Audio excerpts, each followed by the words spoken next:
G'day and welcome to the Inforunners. I'm Execute, and here's my partner in crime, Algared. How you doing today, mate? I'm surprisingly awake. Should we confess how early we got up this morning and then talked, and we're still late?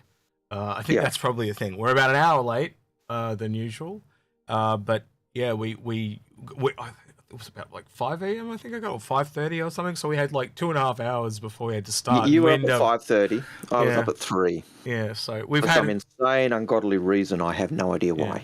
But we did a bunch of housekeeping on the Discord and stuff like that, and talked with the mods and a whole bunch of stuff, and got a whole bunch of stuff sorted. So that's what it was like for us. But yeah, so there is no ISC today. But what we thought we might do is go through the Expanse ships.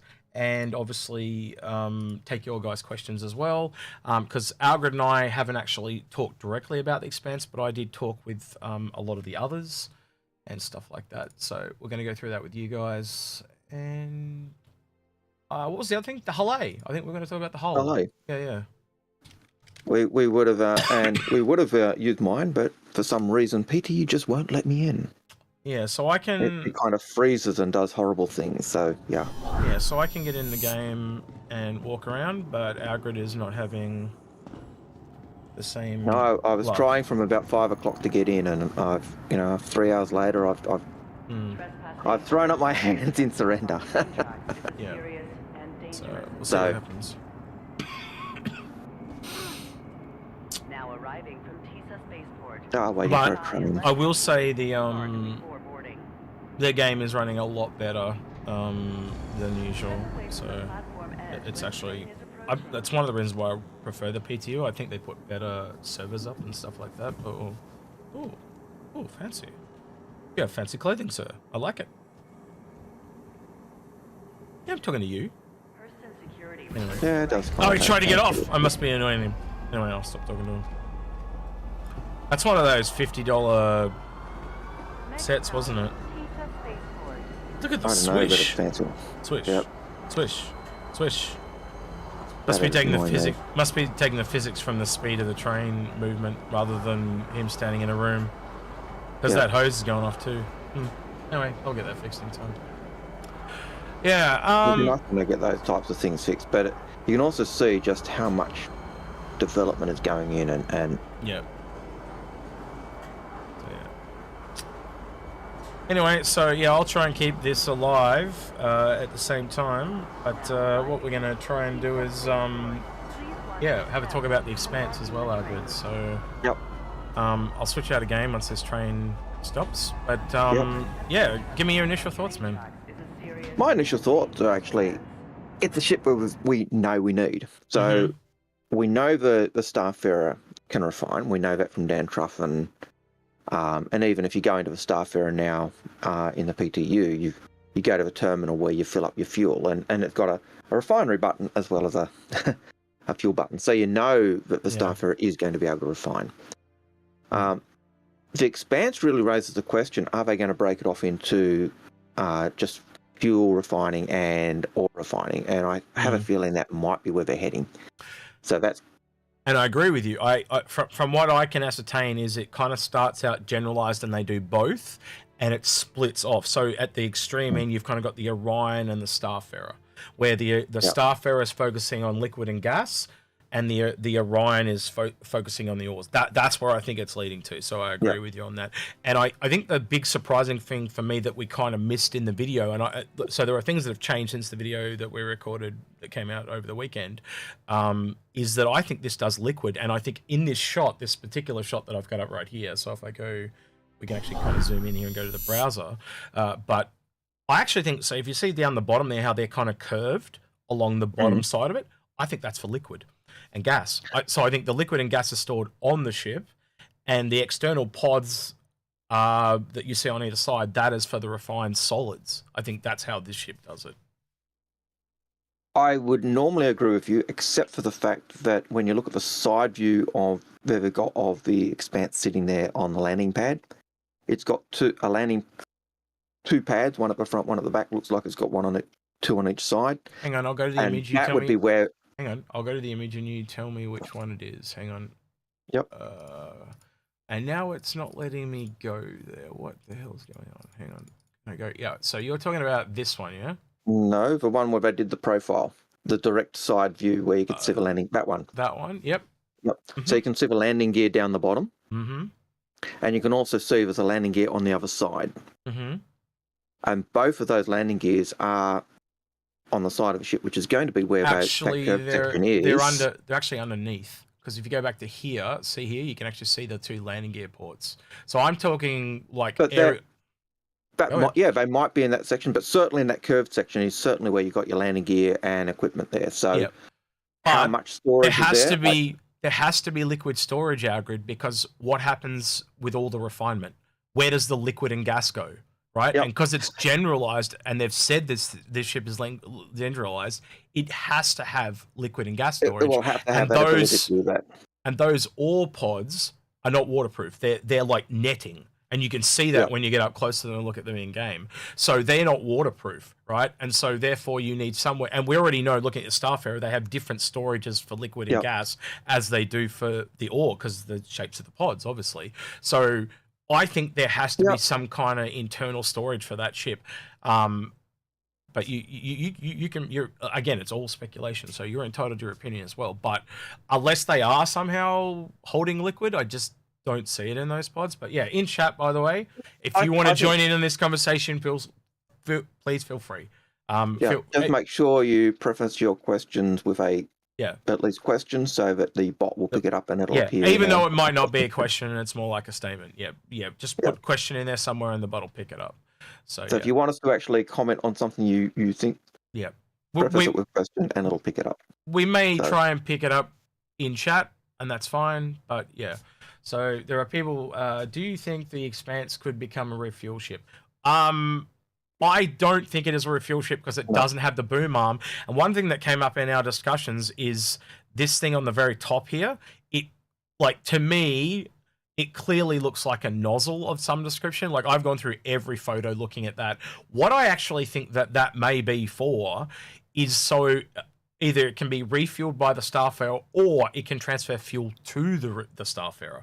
Because think about it. If you have all that Quantanium fuel in your... By the way, this does have a really big fuel tank, by the way. So that's why I'm also thinking it's like for storage. If you're refraining Quantanium or other liquids, who are you going to transfer it to besides the station? The Starfarer is the obvious choice, is it not? So I think this thing connects to it via a boom arm and gets it sells it off to a Starfarer. I could be completely wrong in that, but I don't know. Again, let me know in chat what you think. And Algared, please speak to please. What do you think that is? In terms of what Blacksmith says, I don't think it is a refueling ship. No. But that nozzle type thing? I do kind of think that might be the nozzle for refueling or otherwise. It's interesting. I was looking at AstroPub's channel the other day, and I saw a question from Jake. Yep. And they were talking Starfarer stuff, and someone was doing something with Starfarer, and I saw a question from Jake where he asked, "Have you tried refueling a Starfarer, filling the Starfarer's pods from a Starfarer?" And I'm not sure whether he was saying, "Have you tried it because it's possible," or whether he was just as a gamer saying, "Have you tried it because that'd be pretty cool if you can." Yeah. So excuse me, I'm just clearing my screen. if that is true, that you could actually refill the pods of a Starfarer from a Starfarer, then you could possibly refuel the pods of a Starfarer from a Expanse. So the reason I've zoomed in on this is there's these bars and stuff, and one of the things we were wondering is if there's some kind of arm here where this kind of lurches forward, so it's easier for the Starfarer to attain, almost like a reverse boom. But yeah, again, we're not going to know this until they bring it up in the Q&A or whatever. But like there's no ship that's got some kind of weird nozzle thing like that on it that we're aware of. And yeah, as I said, you can kind of go through all the different images and now. To also go back to the view I was talking about in terms of a landing gear. When I first saw that, for some reason I thought the landing gear was longer and wider and took up more space. But certainly on that curved section, where that landing gear is, I think this does look like where the landing gear is, and and because it's physical landing gear, not Xeon Tech hovercraft landing gear like you'd expect with MISC ships, because they're the company that's got the agreement with the Xeon, not bloody Consolidated Outland thieving bastards. So what we're also considering, Algared, is you know how we talked about the elevator going down, it seems superfluous. It all of a sudden doesn't become superfluous if you realize this whole bottom section is some form of cargo.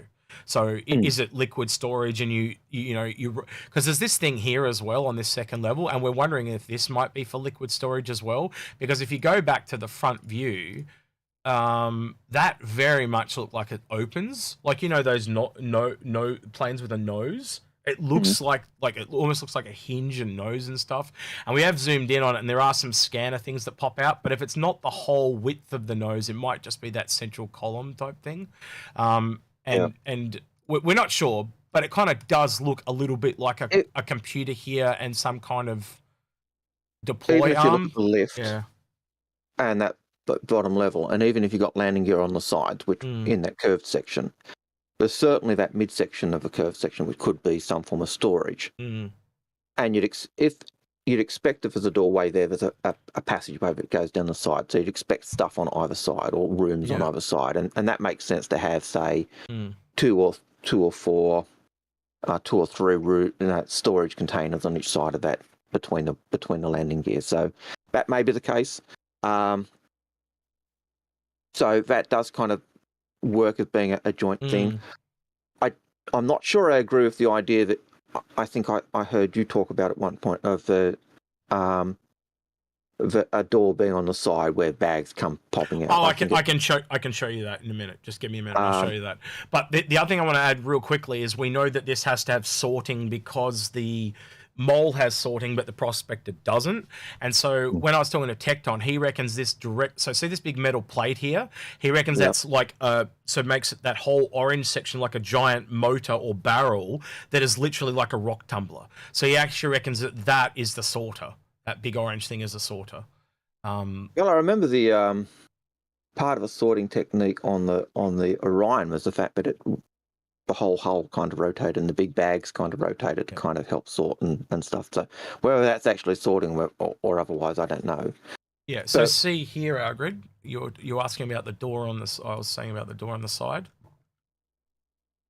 Yeah. Now I can't zoom in on it for shit. Man, that feels old school. But yeah, see how there's clearly some kind of gap here. I think there's definitely a door there, but I don't think it's necessarily a door for the bags to come. We don't know. That's the thing. But I would looking at that, I would say that looks like the side entrance door or something like that. So Algared, just put out there, the question is more like, why is there a door? And so it was like, why would they possibly? And one of the things we thought of was, what if you go up there and you stand there and you literally use a tractor beam to pull them off just so someone else can pick them up. You know, it could be as simple as that. It could be a switch that you flick and they literally just drop off, you know. But the question comes back to, why is there a door? It could literally just be so you could visually see the tumbler. There might not be any access to it at all. We just don't know at this stage. So yeah, that's a wait and see. And I know it does appear that there's a door on the back of the ship as well, which kind of brought that discussion. But my thought on the way this works is the tractor beam holds the bag in place, and then it just uses an all vacuum, like almost in reverse of what we do when we're filling the bags. I'm pretty sure that's some form of nozzle upside down. Yep. I think Badgers brought that up, SA brought that up. That it almost looks like the Star, because you know on the back of Starfire they added that nozzle. I think it's the other way around. So yeah. All right. Well, let's have just a little break and let's have a look at some of the questions that people had. So we went through Blamsmith. Yep. The next one we got was Simon Wolf. Do you want to read that real quick, just while I stop myself from getting AFK? So Simon Wolf asks, how do we move the oil-filled containers from a Prospector or the Expanse to the empty ones at the back and refine all of the hull A, etc.? Yeah. And that's kind of what we were just going over, yeah. Yeah, and it's kind of what we were. I was kind of starting to move toward just naturally in conversation. Yep. I think the Prospector or the Mole will actually drop its bags off and they'll be pulled into place by the tractor beam. I think if you're using a tractor beam to hold them and then suck the ore out, I think it doesn't matter whether it's a whole A bag or a whole B bag, regardless whether they're the same size, bigger or whatever. I think it doesn't make sense for Mist to only make this absolutely and utterly work with Yeah. just the prospector. I think because that they'd be was cutting their own foot, and I think that's I think- something John said when he was. So I think that's the cool thing, though, is I think it can take in the mole bags because it's just using the same nozzle.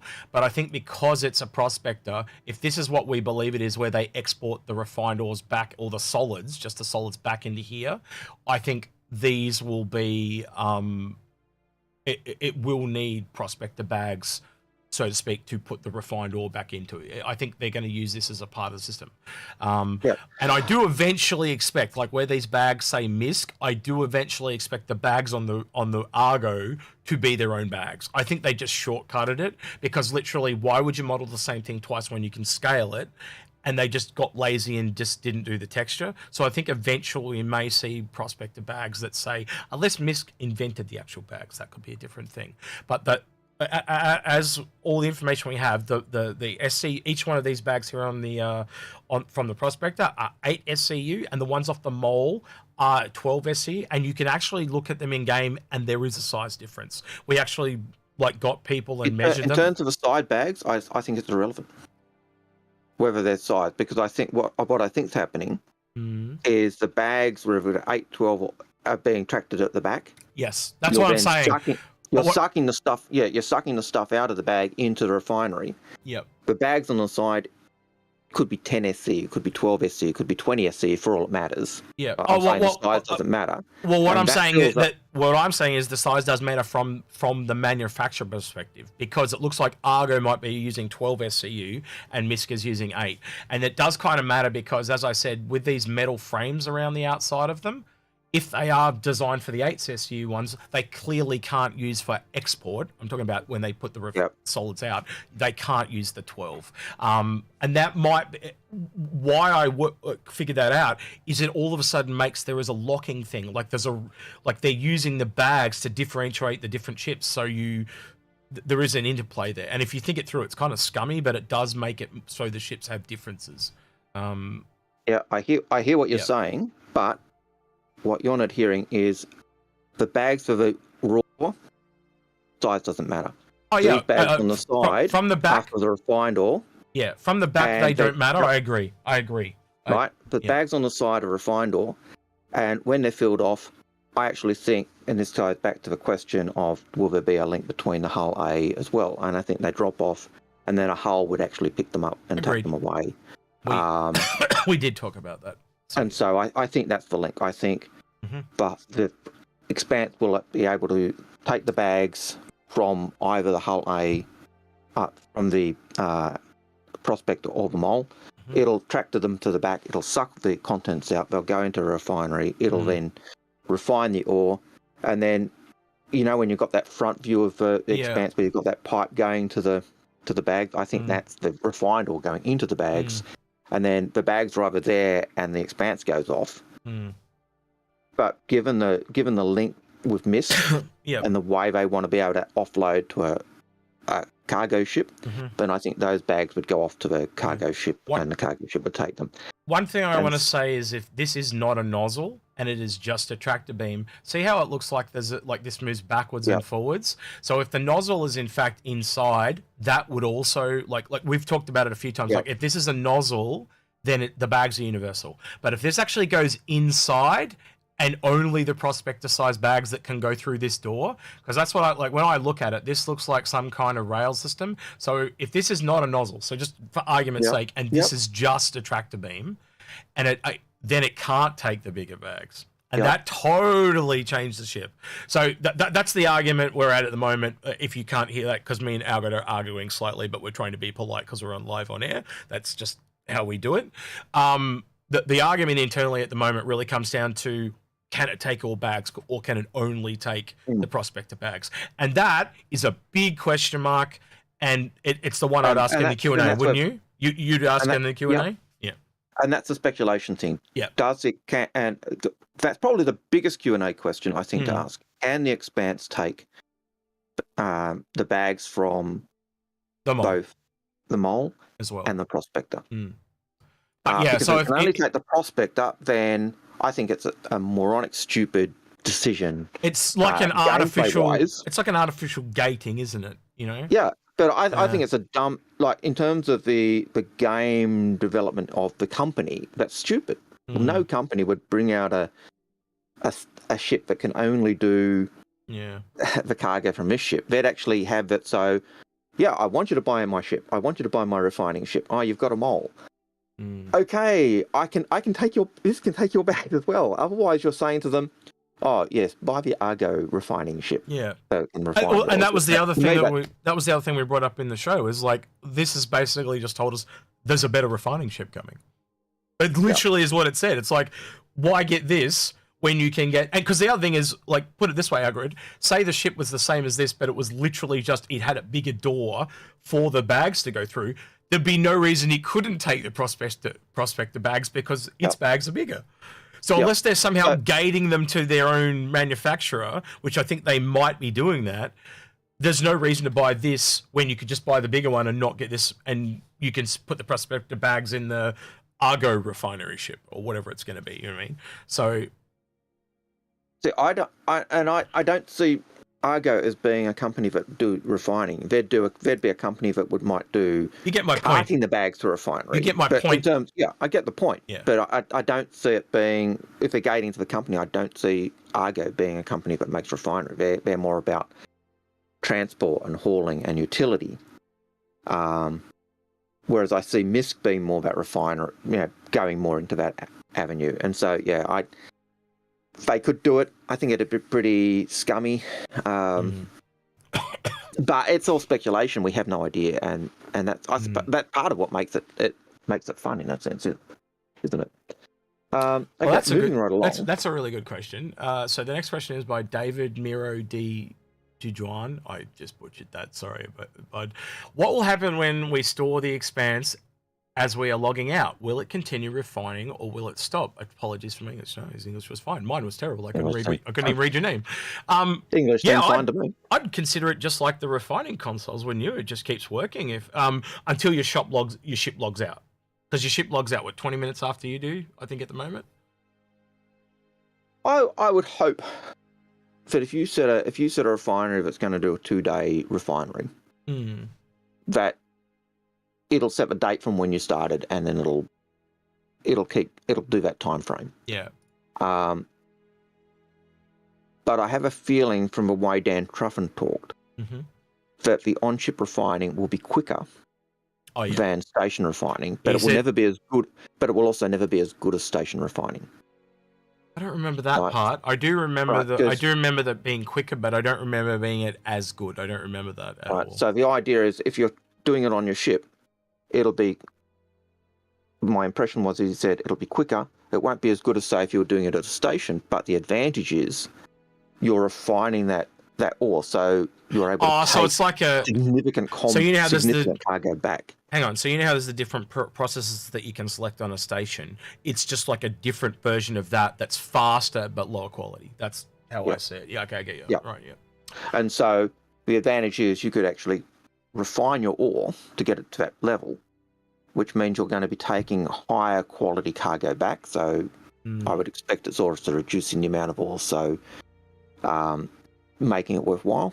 Or reducing the quantity of the oil as it's refining, so it's getting rid of dross and the crap. And that means you're going to be able to take higher quality oil back, which will you'll make more money doing that than, say, carting your cargo back to the station and then doing a 2-day refinery to get a high quality return. So it's kind of that: do I want really high quality or do I want to do quick? So I think that's where it's at, but. I'm going to put the question out there just while I'm thinking about Algared. Is there anyone that has PTU access that has a whole A so we can have a look? Because Algared wanted to get in, but Algared's having all these issues, so he just can't get in, so we can't have a look at it. So if there's anyone in chat that's willing to jump in and show it off so we can all have a look. Ian Krim in game says they do. Wait, who? Go to your chat, then they responded to you. So where you at? Where are you at? While you're doing that, I'll go into the next question. Yeah, please do. And Jay Warinsky or Waranski. Sounds like a good Polish name. My friend says that in the future, a lot of the game is supposed to center around downtime in the game, like long QT times or sitting around the station. Why would this be? Well, quantum travel takes time. So if you think about traveling between planets at the moment, it takes 10 minutes if you're in a slow ship. So if you're going across system, or back then, it might take several times. Part of the idea in a downtime would be things like doing running repairs on your ship. So you might go and repair, a line or electrics or other things. So you'll be able to do things like that. Part of the reason is because travel takes time. We already see downtime in terms of if you're doing mining. You've got your cargo, you've taken it in, you're having it refined. If you don't want to do anything else while it's refining, you've got downtime where you twiddle your thumbs and wait for that cargo to be refined and ready to go. I think it's because it gets that realism. It is getting that idea of the things we do.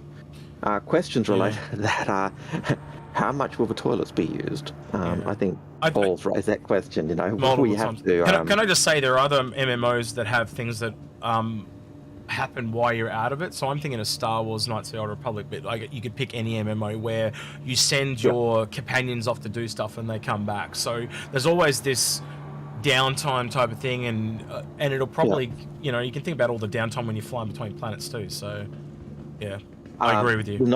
I think the nice thing will be when you're doing downtime, like we know that there'll be games to play that are workable. We know that from the Starfarer, not the Starfarer, the Star Runner. So the Star Runner does have that chess game that you could actively play. It's a bit wonky to move figures around on the board at the moment, but you can do it as well as use it for the secret access that everyone knows about. So yeah, I think the downtown is there for A, roleplay reasons, B, just the ability to chill. My concern is that with the fact that you could get interdicted while you're doing those long times is that if it's happening all the time, then that would screw the advantage of downtime of being able to, you know, while you're flying between systems, that's when you physically get up and, you know, do your bio breaks and make that new coffee or whatever it is. So, no, you've killed yourself, Exy. No, I was playing the floor is lava, and I'm now on the lava. Oh no, not really. I'm off on the side. Oh shit. No, you're stuck. Oh fuck. He's stuck. God, moving right along. While Execute gets himself unstuck. So I hope that answers that question, Jay. So Sandgrabber comes in and he asks a question. After the Starfarer fuels another ship, does it give a little shake of the boom arm? Sandgrabber. Yeah, I haven't been able to do refueling on the PTU because of all the issues. There's just been so just as this is a content creator thing, Algared and I use a certain piece of software that makes our cameras work called SparkoCam, and for some reason the anti-cheat software hates it. Hates it on you. It hasn't hated it on me yet. But definitely hates it on me, and just like will crash my game if it's not set up a certain way, and it's just stupid.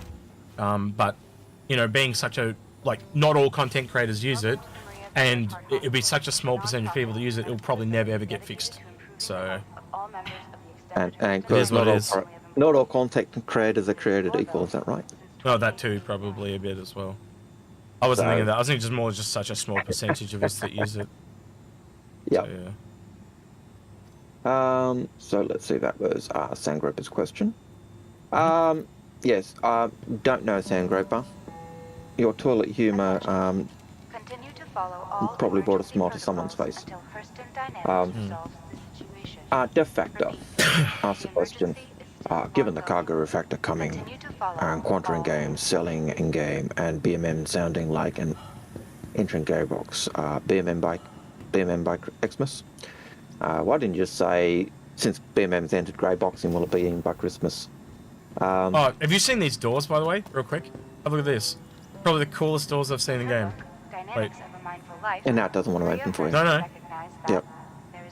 Nice, huh? I really like that. Yep.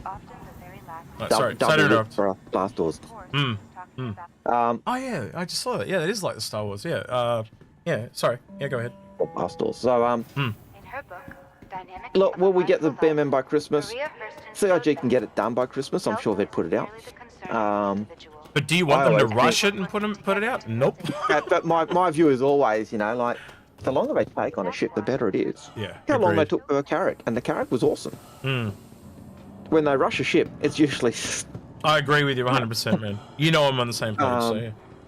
so. If it comes out, great. It comes out. Do they need? But I do think they probably do need the cargo refractor for it to come in. I think that when Quanta comes in at the moment, certainly at the moment, Quanta is only working for, I think, repair, refuel, and I can't remember the third one when it comes in. And they'll work on that. They'll get that working properly, and then bring it in for more things. Once Quanta are buying from shops, then that will certainly make the BMM even better. I do know, in answer to a question that someone asked in Spectrum regarding the Quanta buying things, will that add to the cargo or will that add to the stock? And at the moment, that's not going to do anything. It's just going to be there's a stock level they've got, and they're using the stores as a way to get the stuff out of game. So at the moment, that's what it is. Whether they do that down the track, that's another thing. So, so moving right along, Voodoo has a question or a statement. He says, "I speculate that liquids are self-stored like an Olympus, and since the Starfarer may now only refine hydrogen and quantanium, Hang on. there would need to be a reverse boom." When did that come in? Because the last thing I heard on refinery, it can refine anything it wants. So that's not, to my knowledge, what he just stated there about it only doing quantanium and hydrogen is not correct. I don't remember hearing that. Last thing I heard is you can refine anything, hence why there's square storage boxes for the Starfarer. Have you heard anything different to that, Algared?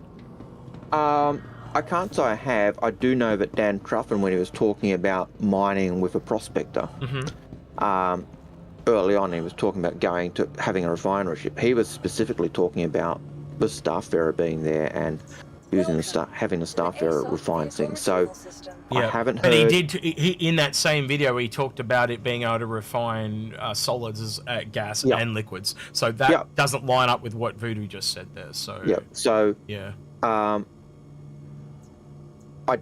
don't think that's the case. I wouldn't be surprised, but I know that we were talking earlier and we're saying it looks like it might be branching off into liquids, and I think you actually used the example of the Starfarer doing liquids and the Orion doing ore. Yep. So I think that's where we think it might go. Yeah.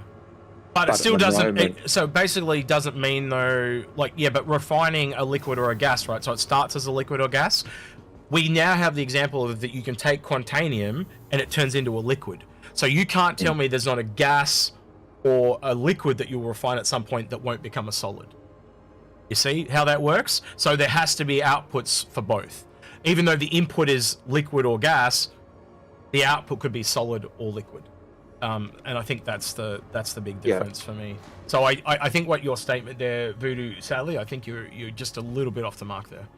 Go on the next one. I'm not sure. I'm not sure I could answer that because I'm not sure. So I think there's a lot more speculation on there. To my knowledge, unless you can provide me, Voodoo, with a different thing, to my knowledge, that is how it is. Right, I'm gonna have to hang on. Certainly got a link to that. Algared, just hang on. I'm gonna have to talk to this guy. Hey, you got a mic, Luna Kim? Luna Kim, are you there, mate?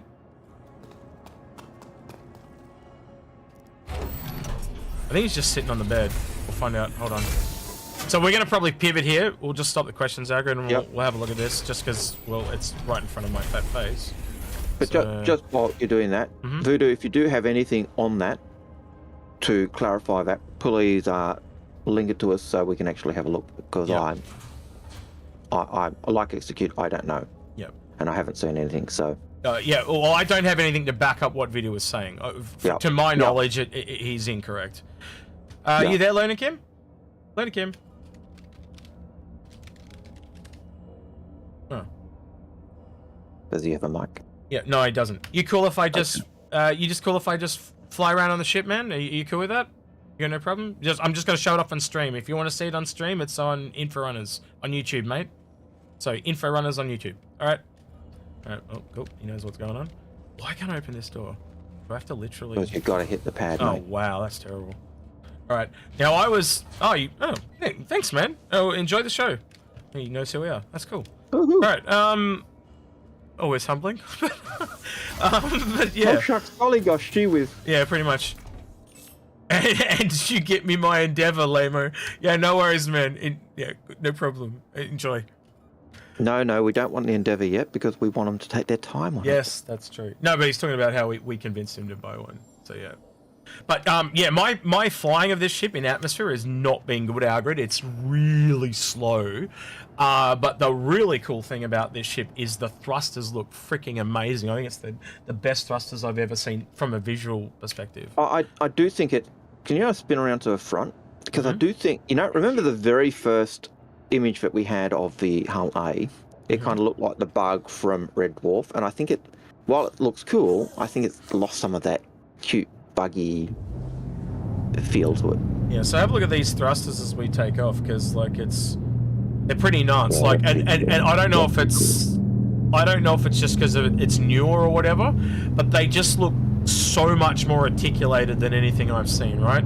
So that's just the vertical, and then when you go into look, like just the transition from they seem to work better, and then the one that really this yellow thing I'm not too sold on, but look at this when you rotate as well, and they actually twist. Yeah. So that was the first time I saw really. Whoa, shit! Oh no! Mistakes were made. And I'm caught in the door. You're caught in the door. You're gonna go boom. I'm gonna go boom. Uh-oh. I'm on stream. I'm on stream, bud. Ah, shit. This always happens to me. Oh, and I'm getting a parking violation. Isn't that nice?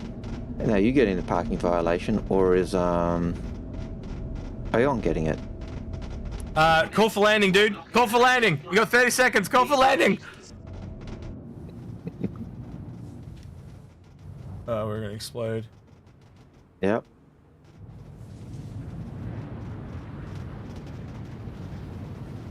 Yeah, but I did say it's not good in atmosphere, and like clearly rolling the ship was what caused the problem. I'm sure everyone's having a great laugh at my expense, but that's fine. Yep. Have you called for landing, dude? Because we're about to get a fine. He said he's called. Yeah, we're about to explode. No, you're gonna once they get the fine, you're gonna get. I think we're gonna get impounded, dude, Impounded. and we'll just have to pull it back out. I was trying to show the thrusters in game, and it made us crash. So it's totally on me. And answer Caligar07 that you're on YouTube, not Twitch. YouTube.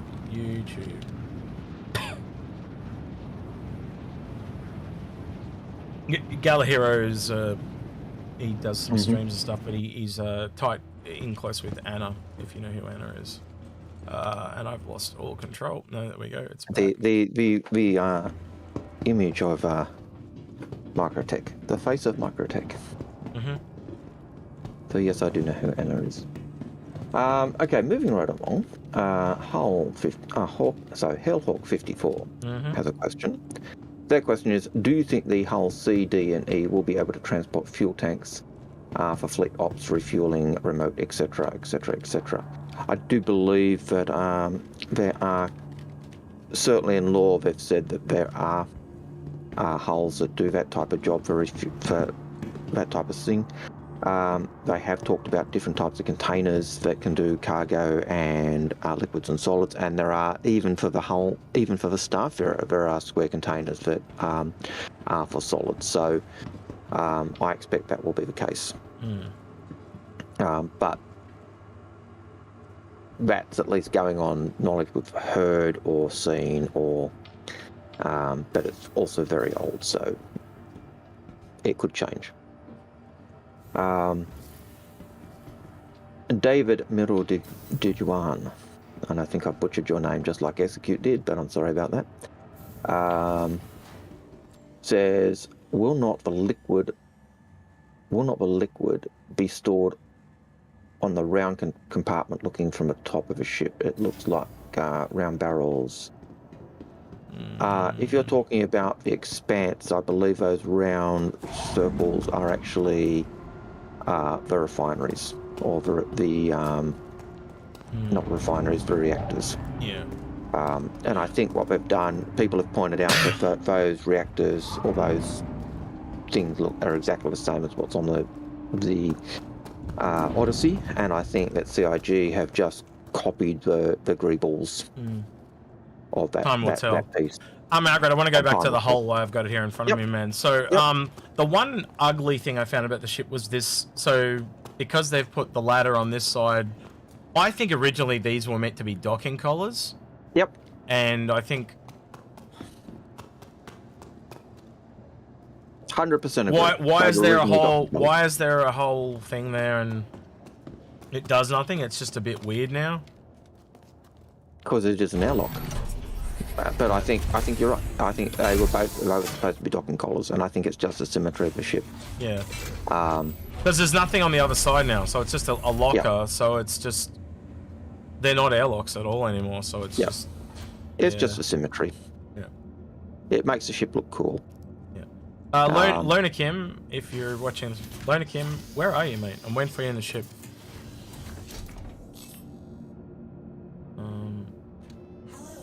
He might be on the ship already. No, he wasn't. I'm gonna get out of the hangar though before it closes because he did open it for me. So yeah, but yeah, this thing doesn't fly very well in atmosphere. We've now experienced that firsthand.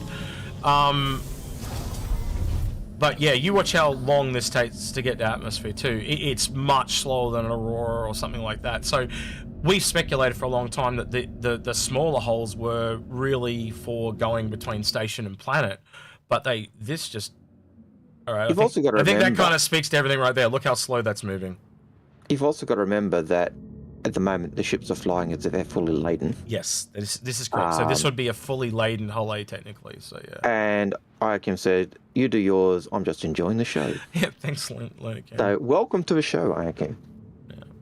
Yeah. So whether that is going to be what stays, whether it will remain as a really sluggish ship in atmosphere or not. But you're right. If this is fully laden, bro, like that makes sense. Yeah, that makes sense. And I don't mind a fully laden ship being taking its time to get down, especially a cargo ship. I kind of would expect that. So, that doesn't faze me or concern me too much. So, yeah. But as soon as you get to space, it's totally normal. Like it flies way different. So I really do think this is the fully laden version of the hull E. So yeah. So this yellow light though really is weird. I don't. Yeah. Like, and you kind of zoom in and go to look what it is, and there's.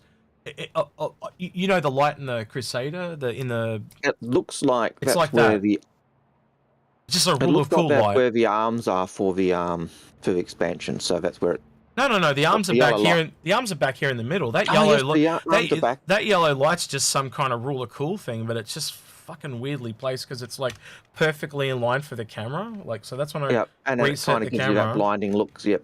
Yeah, and yes, you're right. The arms are in that. In the back of that cowling near the engine, so that orange light, that ruler cool near the spoiler, just looks really weird. Yeah. So just to put in perspective how slow this is, we've only just passed 13,000, which is nothing. So this thing is slow, and you can see I've hit the pedal to the metal, and it's only going 170. Like it's literally just climbing 1 meter a second. So this thing is incredibly slow when it's full. But realistically, you wouldn't be flying back up. You'd tend to be flying down if you're bringing stuff down for stations. So, although when you do that side view of that ship, the cockpit does kind of, to me, it has the echo of a Predator head. Just putting it out there. Yeah. Well, someone said that it looks like someone said to me it looks like 3/4 of a freelancer, like someone just chopped the wings off or something like that at the back. And I can get that look, but like I'm gonna be honest with you, when it's actually in space, it flies a lot more like an Aurora. I will say the one thing that really did surprise me about it is from the amenities, this is definitely a like you can do long range in it. So it's got the toilet, the full kitchen, and the kitchen is bigger than I thought it would be. Like this ship could be, they made it bigger. Like originally that whole trailer thing at the back didn't exist. It was much shorter. They could have actually made this ship smaller and almost kept it to the original metrics, but they've just made it more luxurious. It is more luxurious than any other kind of starter ship in that vein. I would put it as an advanced professions, like a professional starter. Yeah, when you're in space, you'll have to show me the interior because I have a feeling that might be the new model of my camera. I got to reset my camera. Sorry, keep going. What we expect to see of MISC, because the MISC ships at the moment, the freelancers' living quarters are crap. They are substandard for a ship that's supposed to be, not. Yeah. So look how fast we're going now as we're getting higher. Like it's way faster, and we're now actually just hitting our top speed. And you'll notice, like once it gets that atmosphere, it just really picks up speed quite substantially. You got to just look at that cloud color coming through there. Isn't that gorgeous? I just want to get rid of that little spottiness, that voxely spotting. Once they can get rid of that, then clouds are done, type of thing. But that's going to take a bit. The other thing we might look at today actually is I saw a screenshot where people had flown into Microtech, and there was you could actually see the rivers from space. So we might be able to warp over there with this and see what we can see. But yeah, I'll give you a little tour while we're on the warp. How does that sound? Yep. So we'll warp over to Microtech and while you're doing that, we'll go on to the next question. Yep. So Shimpasta has a question. He says, how is this a solo ship?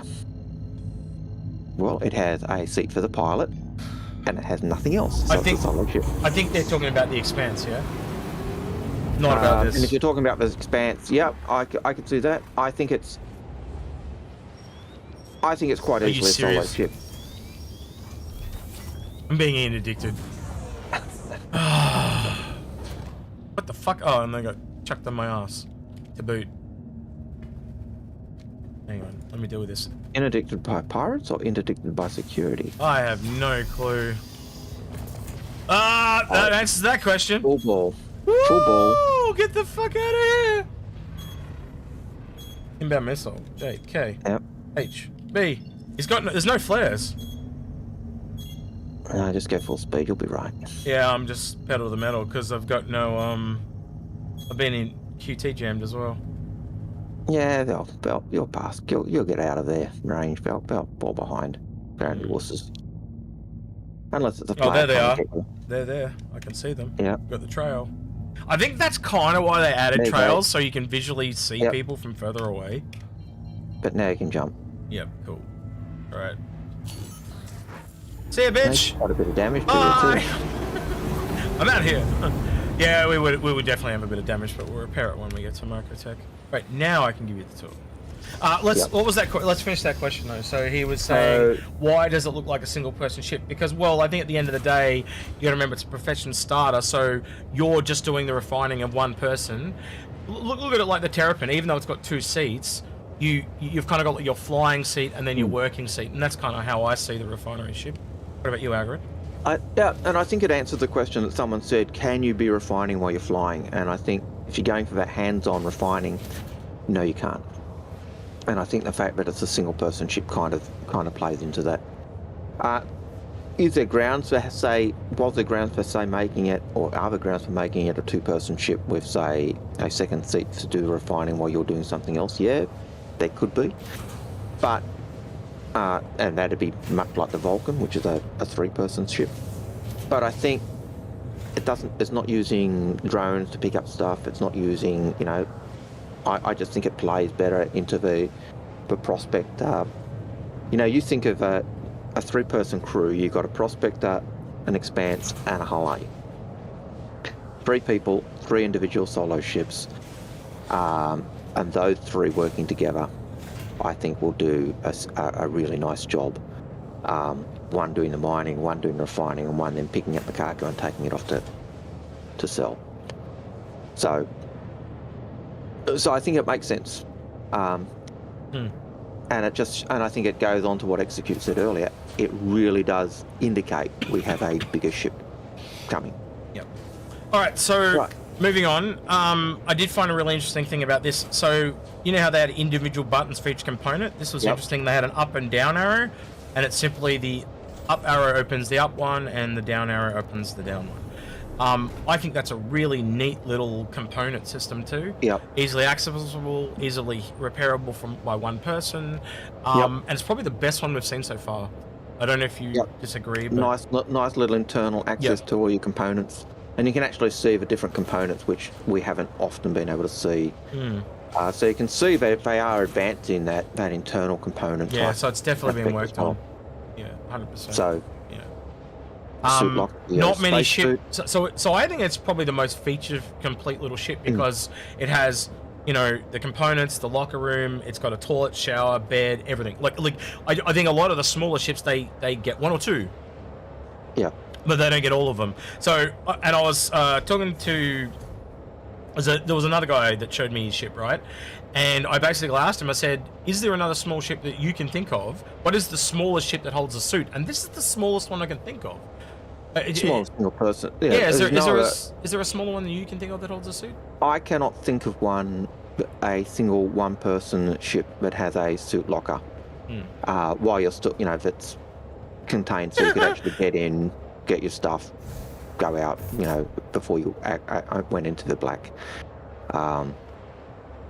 So yeah. I'm glad they thought of that, like people accidentally locking themselves inside. I'm very happy about that. Yeah. So. I think people used to do. There was one ship some people could do that in early on, from memory. I can't remember which it was. I can just remember hearing that people had locked themselves in the ship. I can't get out. Yeah. So okay, I didn't even look at on the other side as I didn't even look at these ones. Yeah, I didn't. Yeah. Okay. So So you got everything in this one room. That's AI blades, avionics. Yep. So it's even That's got your AI blades. But you can even see now how you're going to be able to operate individual components. So, like, I know it's Chimera, not. is that the shields or is that the quantum drop? It's just communication, so I assume it's some kind of. But like, see how that panel's missing? I'm assuming that's where the mod thing goes. Like, you can start to see where some of the. It's how they've all got little mini modules. So they're modules within modules. Like even here on the shields. And that looks like the shields. That looks like whatever. That looks like a and that's the next step. So there's going to be another layer on top of them when they start putting those. And I think see that box to the side where you got that empty area. I wouldn't be surprised if down. I was looking at the bottom there, one. yeah, that's probably another one. Yeah. I think one of those is your quantum drive, and then in there would be your thing where you'd put your jump drive. Yeah, there is two little ports. So yeah. So that's one of the things. That's the cooler. I know that's the cooler. Yeah. There's one there missing. So there are ones missing. Avionics, Chimera, another cooler. So it's got two coolers, two shields. That looks like a power plant to me. That looks like... No, that's a battery. No, wait. That's by Juno, so... But Juno, that'd be a quantum drive. Yeah, that could be the quantum drive right there. That could be the quantum drive. And then you've got the box next to it where you'd slot in your QD. Lightning... And then you've got...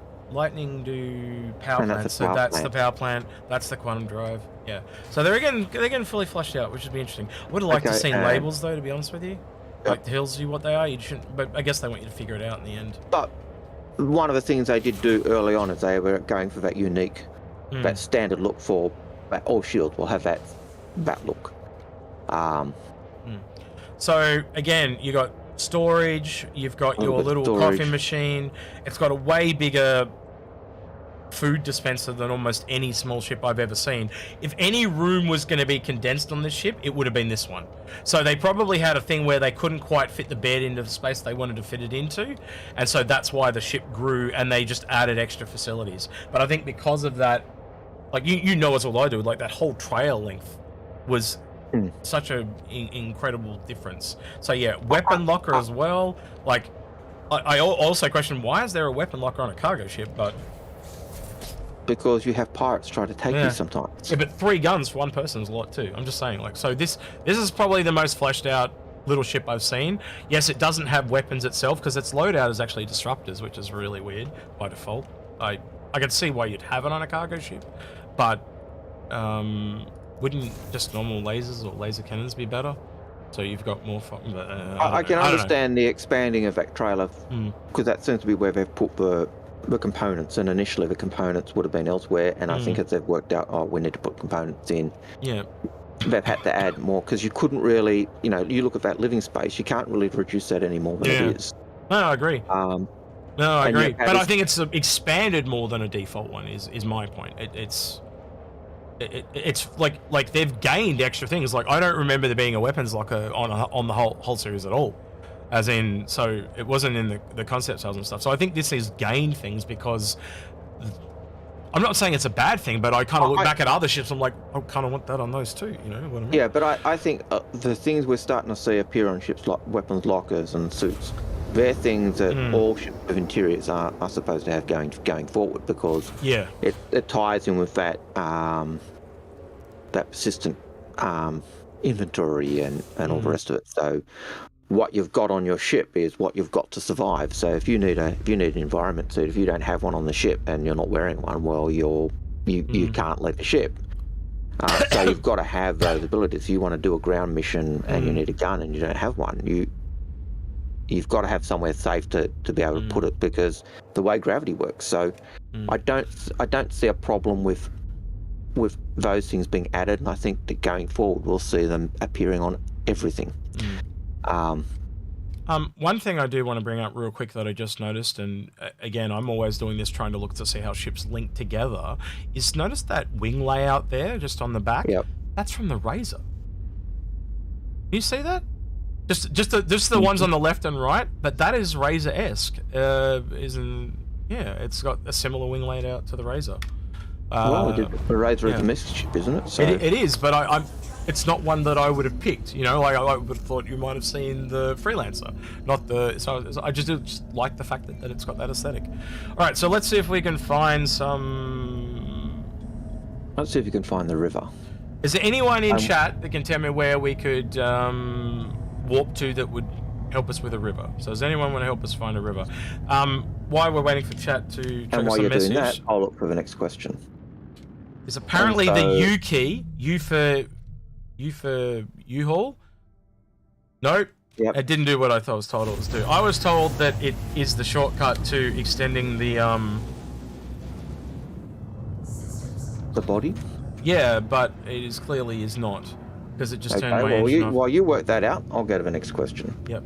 So, Dama Begonja says, can a vehicle be CCU'd to a ship? I have a Cyclone with LTI in buyback, but I didn't realise I had. Yes.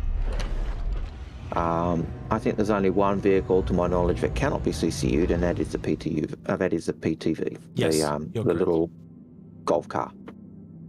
That's nice. I like that. Yeah. I'm gonna do what we're not in atmosphere. We're dead stop. Okay. So I'm gonna get out. I'm gonna do what because I was playing with Henkin yesterday, and one of the things we did was we went out and actually flew around the outside, and that was kind of cool. It's gonna turn these lights on. I don't know why, but I think Loner Kim turned all the lights off on his ship. Maybe he's one of those people that likes to sit in the dark. Hey, but, No, he likes to save energy. He's an environmentalist. That was true. I don't know. I don't know if that would be save energy, not use as much power on the ship. Goddamn hippies. Yeah, I get you. Get out every bit of power that you can get out of your ship so that you can take it where you want. So yeah. Yeah. So let's have a next question. While you're doing that. Yep. So just hang on. So we've got now these go to double layered as well, because if you work it out at the moment, it only holds 64. Yep. So to get 128, it's got to go double layered. But I'd love them to explain how the second layer appears. Like, is there something that folds out that gives the second layer? Because that's the one thing. Like we'll fill this full of cargo if we get a chance. But it doesn't. Well, they look like they're almost a cargo grid themselves. They are a cargo grid, but what I mean is double layered. So you fill the whole bunch of crates on here, and then it puts another plate, and then it actually. But I want to know where the second plate comes from. It doesn't kind of explain where it comes from. It just kind of fucking appears. I imagine that gets tacked on when you're loading. Yeah. That added by the station. That would be my guess. Turned off again. I don't know why, but all right, resetting my camera again. So that would be my guess. That that second plate gets added when you're at the station. Yep. Why go for the difficulty of trying to explain more than you need to? Yep. So Moondoggy Moondoggy Mont says, or Moondog Monty says, so I'm going back to my old days of watching those surfer movies as a kid. Moondoggy. You're showing your age, Algared, because I don't even know what you're talking about. So if I don't know... No, the old people remember the 1950s beach movies, you know, and the girls would always fall for the surfer whose name was Moondoggy. You know. Alas, when a prospector is in a field with a full saddlebags and hands it to an Expanse, how does the prospector continue its job? Well, first, the prospector actually has a series of, I think it's 4 bags to each container. So it fills up one bag, we drop that off, and then another bag that's stored fills up the space. And so while you're continuing your job, the staff bearer the Expanse would be emptying that bag, and then I would expect the way I think the Expanse will work, and this could be totally wrong and it's just speculation. I think it's tractor beams that sucks the stuff out and discards the bag, and then the prospector just picks it back up. It might be that you need to put it back by hand using a handheld tractor beam, but I expect you'd be able to collapse the bags and slot them back into a shelf. That hasn't been sorted out yet, but that is certainly, it's supposed to have, I think, 3 bags per bucket area or 4, and then you'd fill one bag, drop it off, go to the next bag. How you refill those bags hasn't been discussed, so I can't really answer that, whether it's by hand, automatic, or whatever.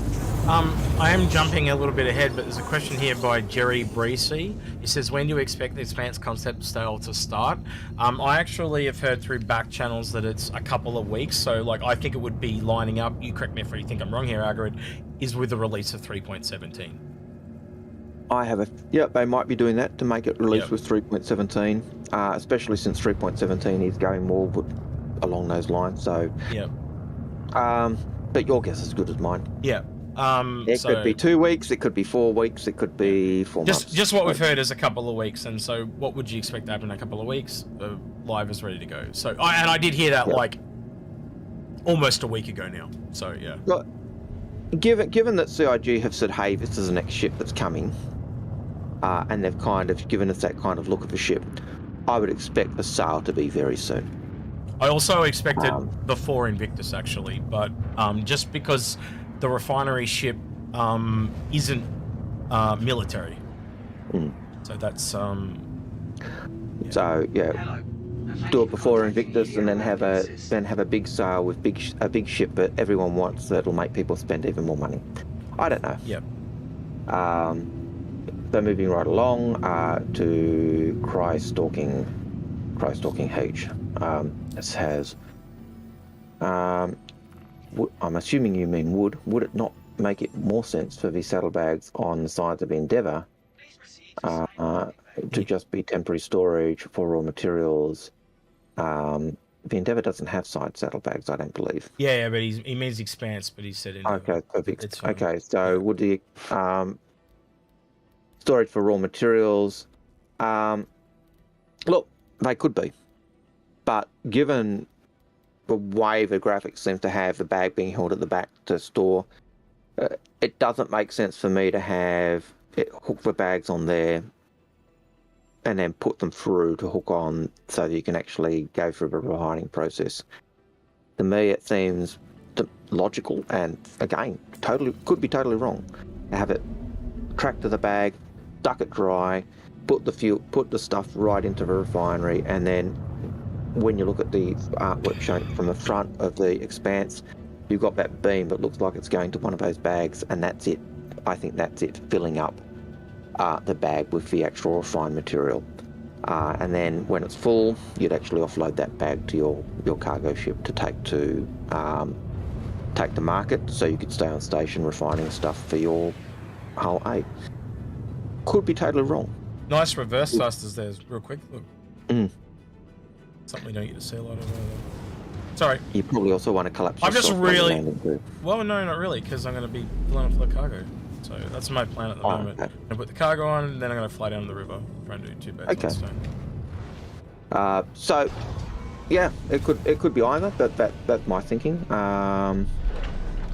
What are your thoughts on that, Exy? What was the question again? Sorry, I'm multitasking. The question was, would it not make more sense for the saddlebags on the Expanse to be temporary storage for raw materials, if a ship would just suck the materials? We did think that. That was the first thing. We're like, all right, so you bring in the tractor beam, and then the tractor beam somehow passes it off the side, but we couldn't see any mechanism for that. And then we started realizing the doors, and then when so the bag goes in, the stuff is removed, but then it's got to go through the refinery process, but it also needs someone to go out to. But then if you're thinking about how it's a refinery ship in space, then those need to be taken off and given to a cargo ship. Like, it all kind of flowed through.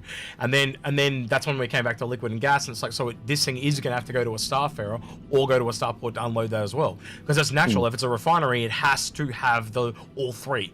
Because no matter what comes in, the output can be liquid, gas, or solids. That's from what Dan Truffin said. It can come as one thing and go out as another. Look at ice. Comes in as a solid, goes out as liquid. You got gas, comes in as gas, goes out as a liquid. Comes in as gas, goes out as a solid. You got quantanium, comes as an ore, goes out as a liquid. You got every combo, and it has to account for that. And certainly when you look at the Expanse itself, if you take the position of where the refineries are, or the reactors are, which is part of a refinery. If you're looking at internal storage, there's very little internal storage for the refined ore, and where's it being passed off to? Whereas it does look like there is a system for passing something to those side saddlebags. So to me, it seems to make more sense that those saddlebags are for refined ore rather than raw ore. But as I've said, it could be. I've just realised I'm on the clock here, so I'm actually going to fly down to the planet and just do it at like some outpost. Because that way I don't risk losing the ship. Yep. So moving right along, Shempasta says, consumables will require refining. I have no idea. Fuel. I could imagine, I would like to think of an idea if you could buy hydrogen from the Starfarer and then refine it into high-grade fuel. It was one of the things that way back in the beginning they talked about being able to refine fuels to high grade, and I think Altama Energy, one of the guys who does a lot of sponsor, one of the orgs, the whole goal was he wants that org to specialize in doing high quality racing fuels. And I think that comes from that idea of what CIG originally said that you'd be able to do. And I like that idea. I like the idea of being able to buy, cheap hydrogen and then refine it and turn it into high grade racing fuel or something else. So that would be a consumable that you'd want to refine.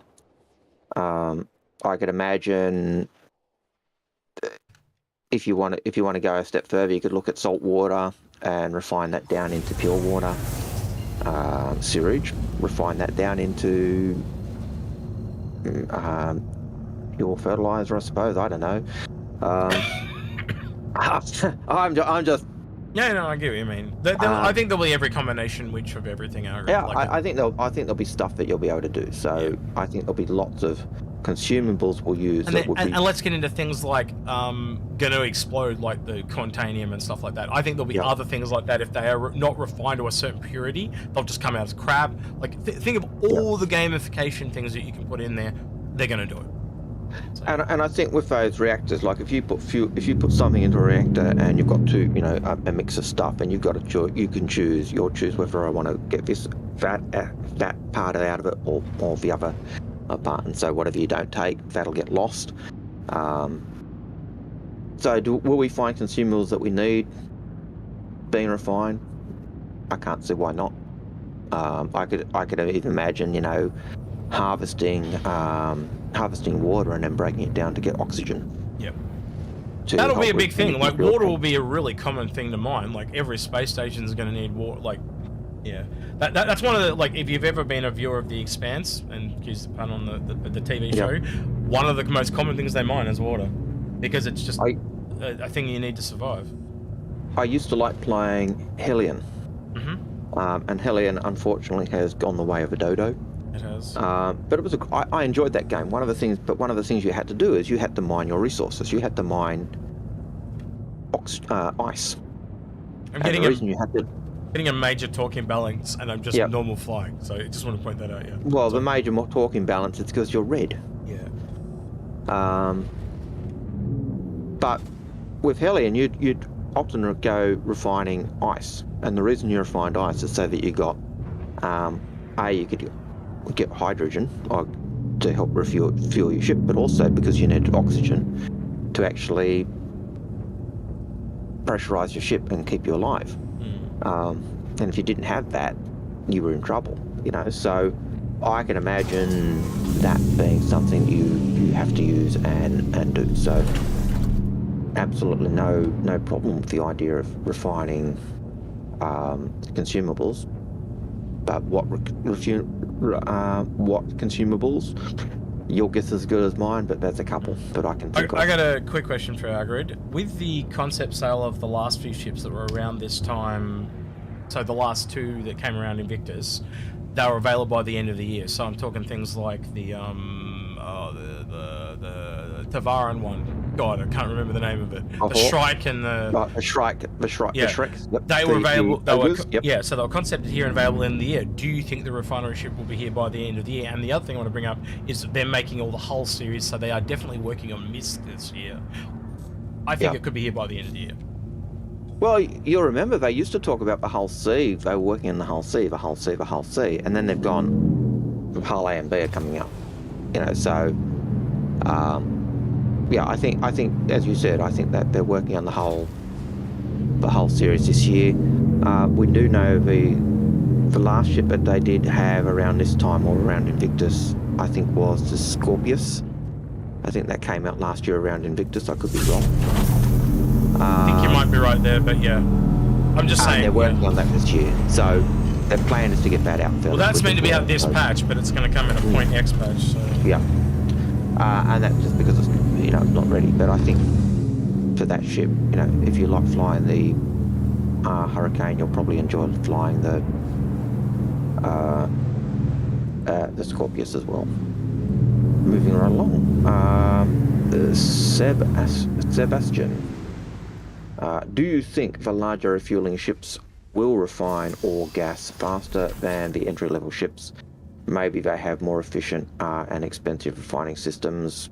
That's something we talked about with that Argo refinery type thing. That was something we went over. We were like, oh yeah, that's probably the main difference. They can do higher quantities and stuff like that. Yeah, and I think the bigger ships will be multi-crew, and so I imagine they'd be able to do it more because if there are 2 or 3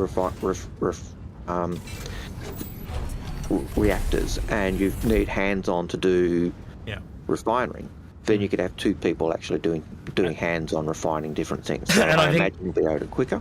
I think the other big thing is not just quicker, but I think they're more specialized. So, like, look at the Starfarer; it's only got 3 reactors refineries, and this ship has 6. Yeah. So I think they'll all have their own kind of strengths and weaknesses. If you look at the mining and stuff like that. So yeah. Yeah. No, I wouldn't disagree with that. But as with everything, when we're talking about things that aren't quite in game yet, it's your guess is as good as ours. Going back to Christ Stalking H, he has another question, and it says, what do you think would be the absolute lowest amount of players for being able to stay out on the fringes of space in perpetuality, and what ships would you use? That's a loaded question. We've never even talked about that. Like that's the type of thing we'd have to sit down and talk. That's one of those. What's that? What are the episodes we do? What would it take? That's a what would it take episode, and it's a good one. I'm gonna be honest with you. Yeah. I originally thought that if you were going out exploring space on a 5-year mission, the best ship for that would be a Idris. That was my original thinking. I imagine you could probably get, with a smaller crew, you could probably do that with a Carrack. I also don't think, Algared, though, I don't think any ship could stay out perpetually forever. Like think of all the stuff that you would need. You would almost need a lot, like, so you'd need an endeavor to grow food, but then, like, every time it scales, you need another endeavor to grow more food. So I don't think it's going to be perpetually possible. That's well, I could be completely wrong on that, but just... No, I think you're right. You look at the ships we've got. The Carrack has had that little repair shop. It was always said it could repair itself. You know, it had the ability to repair itself outside. So whether it's repair drones or other stuff, we know from that original game, it seemed to have something to enable it to salvage fuel and other stuff. So that may be the drones as well.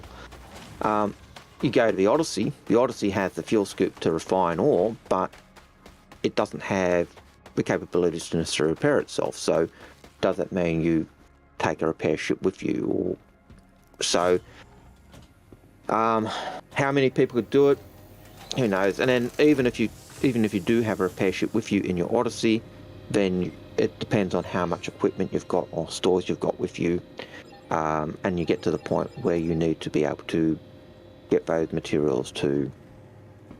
I think it's because it's Lunakin's ship. It won't let me put any cargo in it. God damn it. Yep.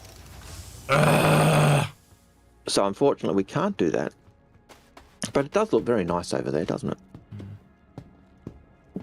Yeah, COD need to start giving me loaner ships so I can show off, but I don't think it's going to ever happen. But yeah, we'll see. Okay, Jay Warinsky. Try putting it on a pad. You reckon? I'll try it on a pad. Why not? You get. Sorry, next question. I got to anyway. Yep. Yeah, pads don't always work. Usually just being close enough works. Joe Warinsky, a lot of MMO players have been experiencing grief over the current state of the genre. Games like New World and Lost Ark just aren't scratching the itch. How will Star Citizen differ? Star Citizen will differ because it's trying to do everything. Yeah, it's a lot deeper. It's like, even if you just look at mining, like mining in this already in its current state is deeper than any other mining I've ever seen in an MMO, and we've now had it confirmed that underground mining thing is a thing. Yep. So, and you look at mining in Star Citizen, and yes, it may not be perfect, but it's certainly, as Execute said, deeper than anything we've had in any other game. And the attitude, the things we've got with mining are what we're seeing with everything. You know, that level of complexity is what we'll see across the board. And you're already starting to see it with things like medical. Yeah. You know, people who you're gonna have to learn the drugs. You're gonna have to learn what each drug does. You're gonna, and that's just the basic drugs we've got. They're gonna add more. You know, and there might even be different medical people. Like, one guy is just really good at making the drugs, as in the mixing and the combination of them, and then there's another person that's just really good at applying them. You know, like, and that's just two examples. People who concentrate on being able to, you know, literally know the drugs and know what to apply and all the rest of it. There'll be people who specialise in actually, you know, patching people up and doing that. So there'll be more complex issues and tasks that go with them, and the pew gameplay will probably end up being the least complex in many sense, and yet that is almost there's a reason why it's in first, because it was easy to implement and it needed to be implemented for Squadron 42. Yep. So, yeah. You know, so yeah, will it do everything that everything else does? Yep, I think it does it. You know, like you said, strike mining at the moment is so much more in depth than any other MMO I've ever come across. So, God damn it. Well, I can't show you cargo. Les Loner Kim wants to fly all the way to Marketech. You let me know, Loner Kim. I'll leave chat open and you let me know. You want to come all the way to Marketech? Well, he's probably still in game watching the stream, but he's probably still in game, so the ship doesn't disappear. Well, I was still in party with him, but yeah. So yeah, Loner Kim, let me know if you want to come all the way to Marketech and put some cargo in it for me. We'd love it if it could. Meanwhile, I'll try and find the rivers. Yep. So moving right along, Jay Kopp has a question. He says, will we be able to quantum in the Expanse while we have refining process on the go? Yeah, I reckon that 100%. I can't see any reason why not, unless you can, Algared. My thought is no, because they've always said that the refining process that we do, they want it to be hands-on. Yeah, but if you're at warp, you just get out of the chair and you walk over to the console. Yeah, I suppose. So not just sitting there on your fat ass doing nothing, but if you, there's your mini game for the refinery ship while you're doing it, you know. Yeah. So while you're doing that long, I suppose that ties in with that question from earlier. Why have that long downtime? So why with those long travel times as well? So you've got that long travel time.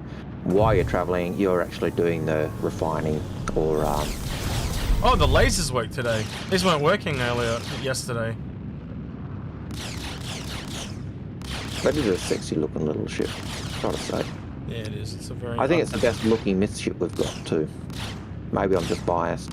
Maybe it's I just can't unsee the camper van. That's my only problem with it. Like, it just looks like a camper van. Yeah, well, you know, it is kind of a camper van, but I think out of a reason it does look the best looking myth ship we've got is because it's the newest ship, so it's got the benefit of that, all the things they've learned and put into practice, whereas the freelancers, they're old. I'm interested. I'm going to be honest. I'm most interested in the whole B, out of the whole series. That is the one I'm most interested in, just because it can do everything this one does, but it's bigger. You know, it is. Yeah, it's a natural stepping stone. But out of the whole series, the B is the one I'm interested in. I do think that cockpit now is kind of like half prospector, half MISC, as in like half freelancer, because it's got, like, if I go back in here, this looks like a freelancer.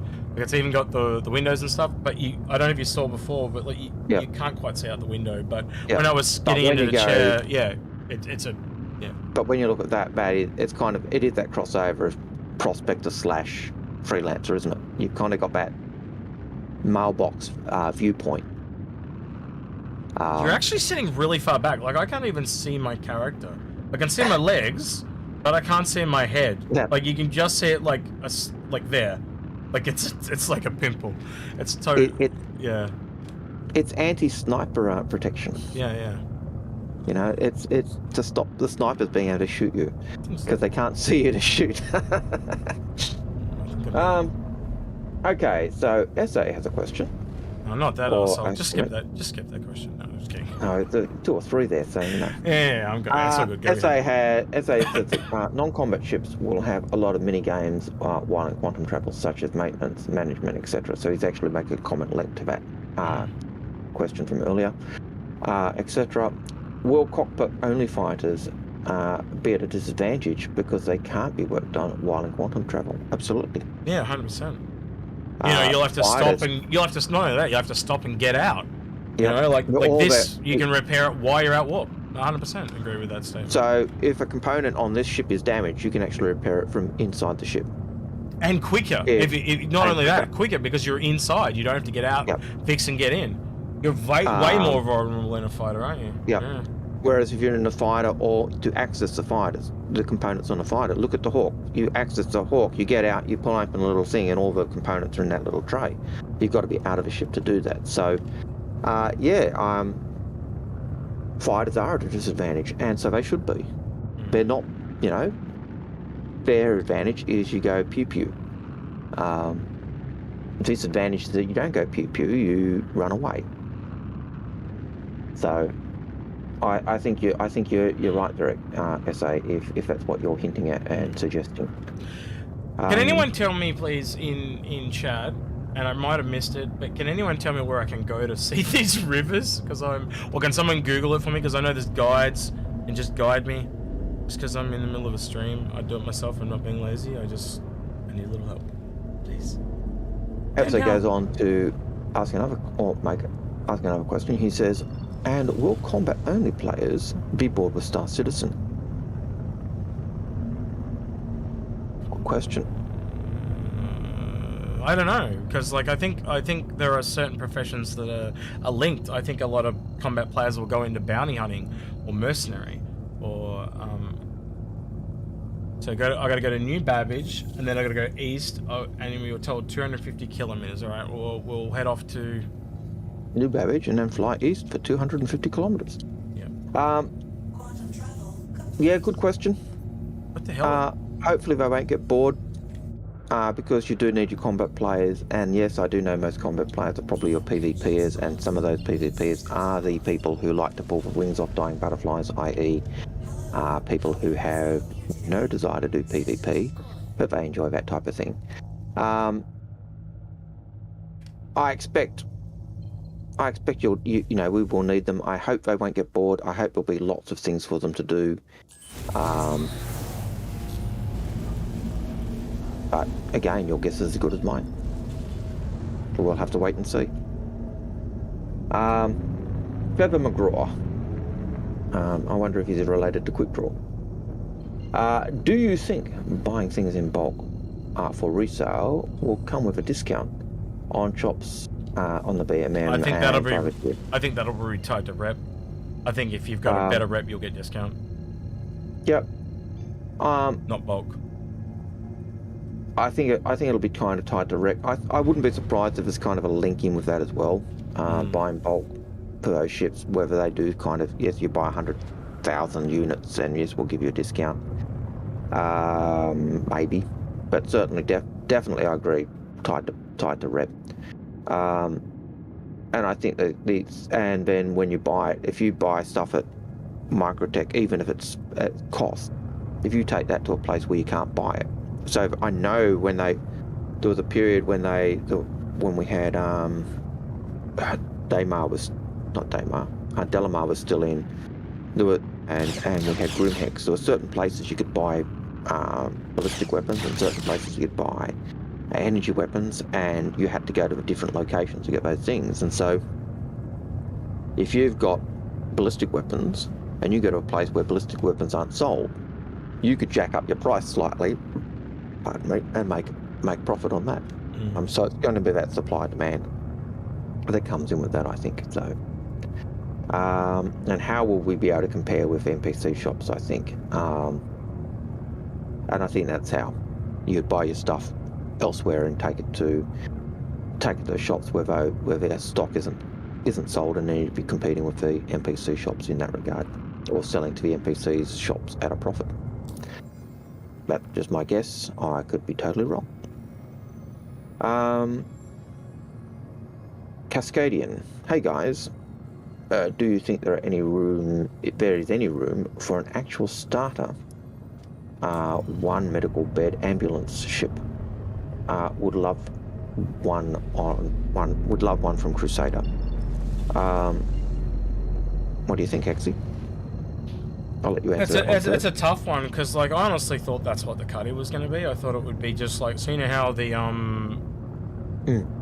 Apollo's got one room. I just thought that would be the natural step down, just a ship that's just got one bed, and you can have 3 3s or 2 2s or 1 1. It's just not working. It just doesn't want to warp. Sorry. You broke it. No, it just does not want to warp. Yeah, sometimes it just sticks.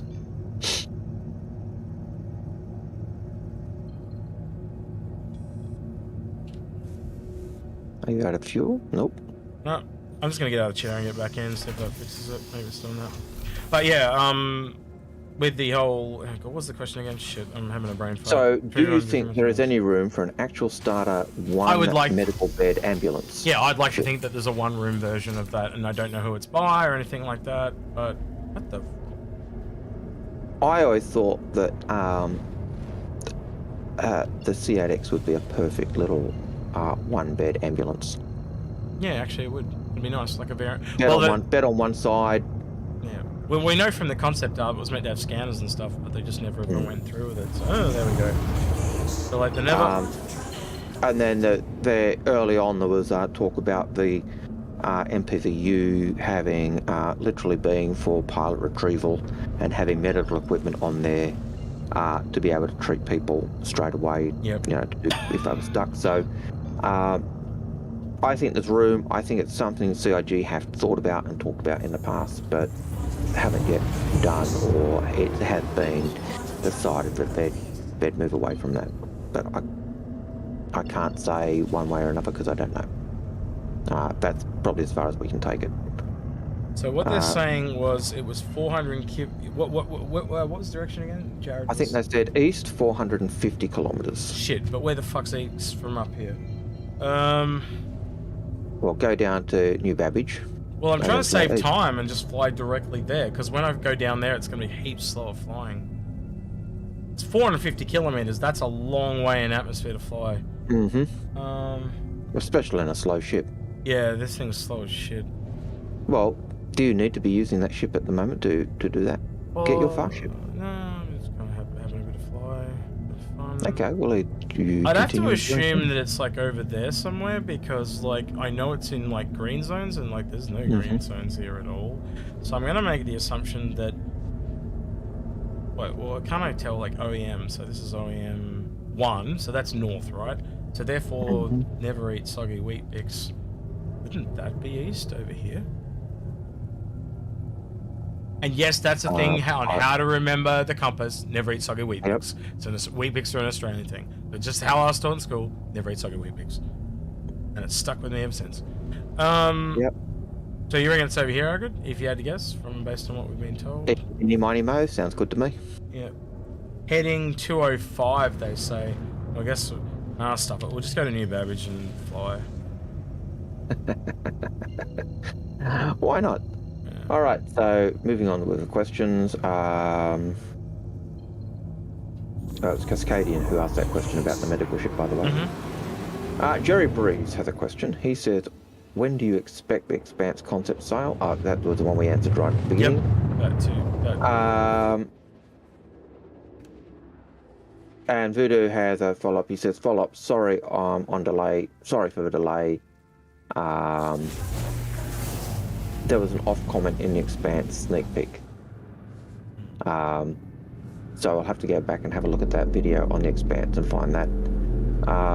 And he says that seemed to say the Starfarer refining would be restricted, contradicting what was said last year. Yep, so I'll have to go back and have a look at that comment. I do have a feeling, I know that Dan Truffin did talk about the Starfarer when he was talking mining, and refining, he was using the Starfarer's link, but at that point, I don't think we had to start the Expanse on the cards at that point. So it's possible. They did hint at a refinery ship, so yeah. They had hinted at one, certainly at CitizenCon. Dan Triffin's comments came after CitizenCon, so he actually talks about he says the refinery ship. He doesn't call it by name or anything like that, but he just talks about the. Yep. But I know when he was talking mining and refining, he often did refer to the Starfarer as being the ship that you might use. So when he was talking about a ship, he'd talk Starfarer, but he did also do refinery ship as well. So, yeah, it could be they've split it. It could be that it's not at the moment. As I said before, I'm not sure. I don't know. I'll go back and have a look and see what I can find out. You might be right, but at the present point in time, I don't know. And I think Execute would probably be in the same. Nathan, you've just got to wait, because he said get Polaris, and I said just wait. You rush it, it'll be crap. Yeah, remember that. I'm the same. Like, just wait, and it's going to be better. And I think I got to agree with this. The Polaris is going to be better than the Measurement because it's coming after the Measurement. That's simple. Like, every ship that comes next, the next one's better than it. You know, and we know even with the Odyssey has impacted the Polaris, because they said, oh yes, we widen the Polaris hangar a little bit to kind of match that one. So probably why the Polaris is coming after the Banu, to be honest. You know, so the more they do, the better they get, and the more ships they bring out, often it influences or impacts those ships further down the line as they learn how to do things and what's working and what's not. Zinaf has a question. I saw a fully laden Hull A trying to land there at Lawville. However, it crashed, or its underpowered engines were unable to sustain altitude.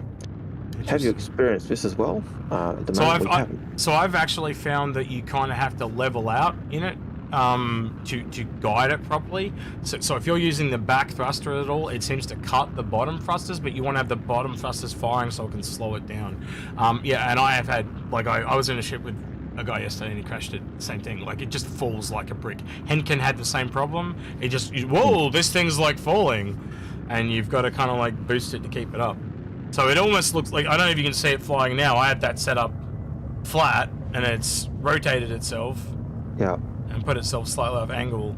It almost looks, like, I could be completely wrong, but almost like it looks like it's flying like this. I'm over exaggerating that, but yeah, you know, like maybe like this. It's a bit like, I imagine, the reclaimer. You fly the reclaimer in VTOL mode, because if you don't fly it in VTOL mode, you drop like a brick. And I'd expect that for, you know, cargo ships. You're in cargo in, you're going to be flying in VTOL mode, and if you try and fly in like a racing ship, well, expect bad things to happen. SA has a question or a comment. He says, the name Expanse sucks. Yes, it does. Well, it kind of fits for, like, well, I would have put it on a whole series, you know, the expanding cargo frame, but... Yep. I don't know, maybe there's something it does that we don't know. Maybe it's got something to do with the saddlebags. Like, there's so many things. It expands your wallet because it refines. Maybe, I don't know. Maybe the Canterbury should have been a refinery ship. So I think he joked during the week that it should be called the Kiln. Yes, he is. Well, I'll go on with his question. He said, what should the ship have been called? My vote would have been for the Kiln. Yeah, that's a fairly good one. I don't mind that at all. The fire pit, the kiln, the blast furnace. Yep. All of that sounds pretty cool. I think it's one of those ones where someone put up the name The Expanse, like when the Mantis was put up, but no one could think of a name that was cooler. I think that's literally what it is. Like, I would have, you know, gone with just something more ambiguous, like one of those. So, you know, the like the name Serenity, something like that. So like the Tranquility or something like that, you know, like the Endeavor, you know, stuff like that. So I would have gone back to a more traditional ship name and just grabbed that. Yep, is what I'm saying. So yeah, you know, Tranquility would have worked. Take your pick, but yeah. Yep. I think it wouldn't have mattered. No, and that's why they probably stayed with the Expanse. And maybe it is a tip of the hat to the show because the show's just ended, but that's fine. Yep, and we've just I'll skip that question because that's a repeated question. And Stephen Smith has another question for us. Or a new question for us. He says, "Will the hull A fit in an 890?" Yeah, I don't and if expect it expanded while inside, it might go boom. And which one will blow up first? Probably the 890. Well, I have had smaller ships blow up in the 890 and the 890 just be red, so who knows?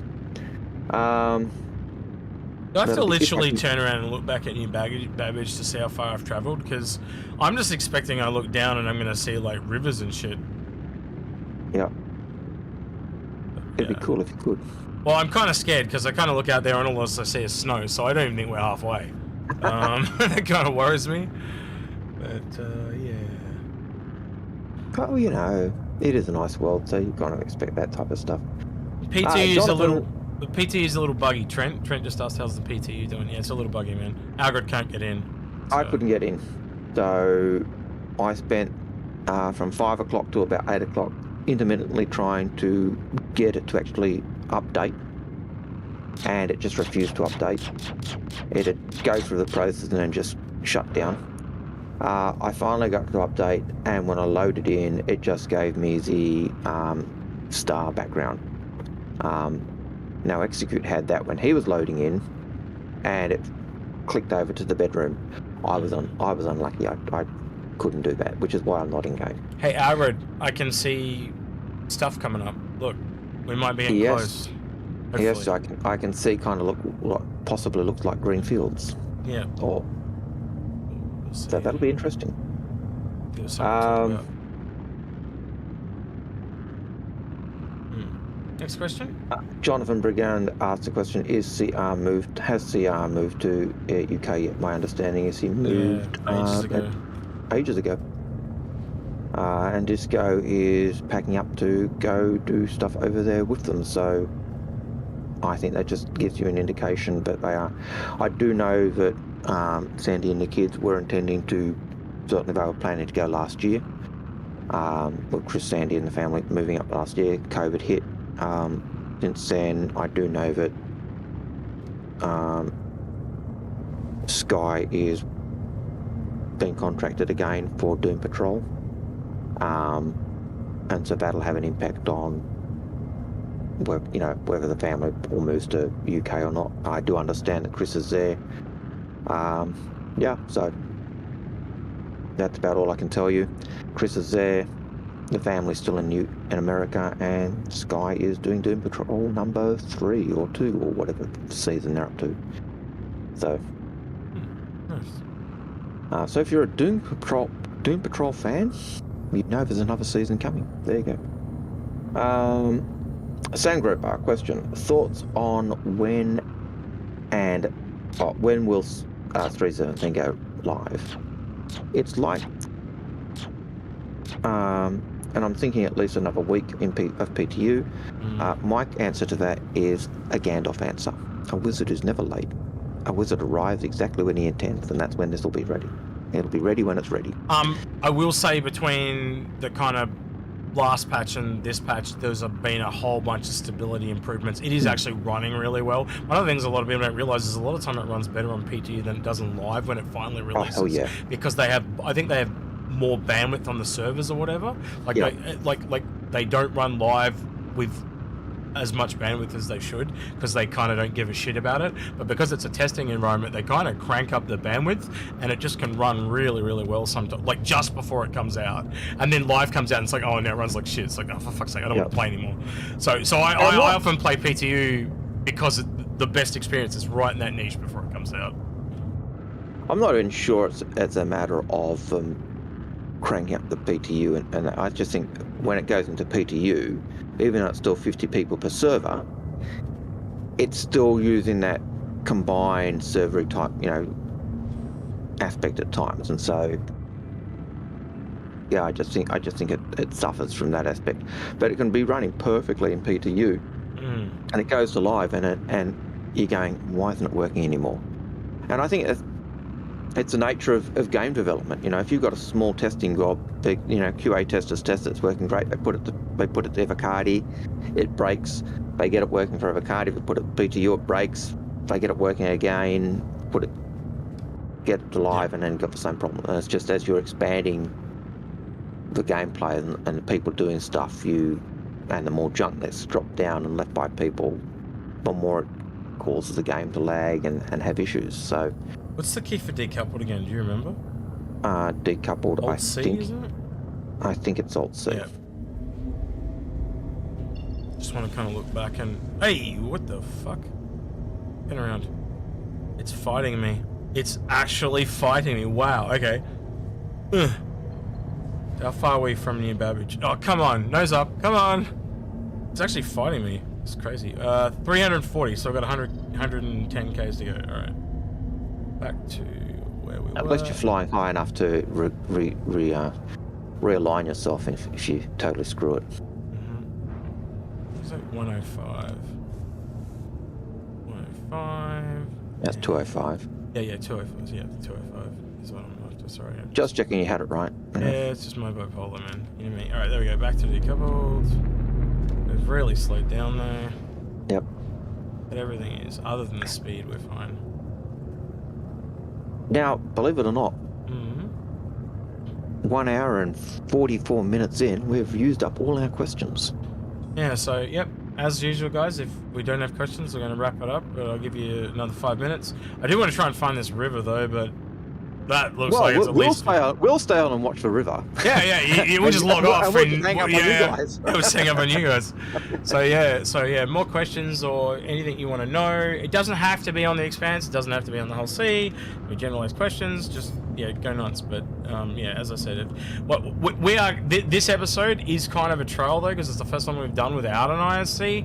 So we always didn't think it would go as long as some of the episodes, because we tend to, you know, like, at least a third of it's taken up by ISC, at least an hour. Mm-hmm. So, yeah. So it's a little bit of a test bed. So if it gets too quiet, we might not do it during the breaks. But yeah, we'll play it by ear. Shem Baster's given us a smiley with a, how is the future? The future's grand. Or sucky, depending on your point of view. Yeah. Actually, daylight savings kicked in the other day here, and it did. It's instantly dark. I was like light every day. Man. Dark. So, yeah. Dark when you get up, and it's still dark when you get home and it's dark and you get. Okay, question from Mr. Deadset. Mm-hmm. Do you think the Drake mule will be anything useful? It's Drake. My initial response is no. So we talked about this last week, but the guess that most people kind of come to when people talk about it is, if you've seen Serenity, they have a mule in Serenity. In fact, I could probably, if I wasn't flying, I might look it up, but hang on. We'll risk it for the biscuit. Hang on. What's the worst that happens? You drop like a brick. Mule, yeah, that's the worst thing that's going to happen. Serenity mule images. Here we go. So I'm just opening a page of mules from Serenity. I got to put it on the browser, so it'll be this one, I believe. But it's likely just a flat bed. So yeah, it's something like this, but yeah, kind of like we're thinking more flatbed. And one of the it was either someone said it to me, and I can't remember who, that it may be able to. I've got indigestion. Sorry, it may be able to fly onto the Caterpillar, and it helps load cargo into the Caterpillar. That makes a lot of sense to me, because we do know how interconnected the Drake ships are. They've all got some kind of connection to one of the others, so yeah. Yeah. But that's a guess. Wow. Tilted quite a lot there. So, yeah, will it be useful? If it's a flat bed, if it's got a tractor beam, then yes. Is it going to be a vehicle or a spaceship? Who knows? Oh, no, it's definitely a vehicle. That we can confirm from the leak. It is definitely a vehicle. And I would like it to be a vehicle, just because I think it'd be cool. And it'd be nice to have a utility vehicle as opposed to a utility spaceship. Hey, look, Algared. Yeah, that's trees. But I don't see any rivers. Like any river soon. Yep. Maybe it's got something to do. Wait, well, we got to be getting close to. Hang on a minute. I hit the wrong key. There we go.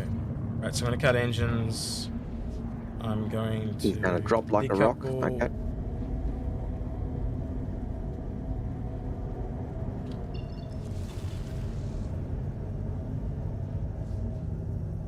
Or 440. So we are literally 10 k's from where we were told it was. I reckon the river is, so. Yeah. Side B, the river. That's the first thing I thought of when I keep hearing the line, the river, all the time. All right, so Janice Morrissey, we've now got a dozen or so questions. They obviously want us to stay around. Janice Morrissey says, any guesses on what the leaked mule is? Well, we just answered that, I think. Yeah.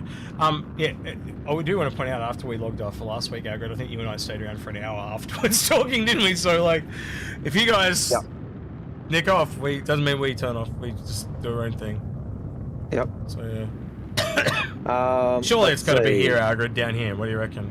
Yeah, I would. If I was a betting man, I'd say. Should we just head down? So, what do you reckon? Yeah, why not? What's the worst that happens? We blow up. Crash and die a horrible death. Well, you'll crash and die a horrible death, you know. And then you just respawn. All right, so moving right on to those questions. Let's see. Eeny, meeny, miny, mo. Agent 1-2. Agent. There is a ship marker below, he says. All right, so we'll scan. Oh, is that? There's a ship marker. Is that it there? The 30 kilometer? Would that Yeah, be it it looks there? like a Oh, ship there is a marker. ship marker. All right, yeah, sweet. But it's in the snow. Is that where it should be, Jared? Jared's been guiding me the whole time, so yeah, go, Jared. You do your thing, man. I would say There is a that's ship it. marker, though. He is correct. This is entirely a And ship it's marker. in between. It's kind of in between foresty areas, so I would say that looks like it might be it. Yeah. Um, I'm sure Jared will let Okay, me know so- if it's the right one. it's really a pirate waiting to steal your Wheaties. 100,000 troglodytes. Okay, Legendary Agent Bacon. One- It's another player. Oh man. Okay, so Agent 1213 has a question. Their question is, when do you guys think AI crew will be in the PU?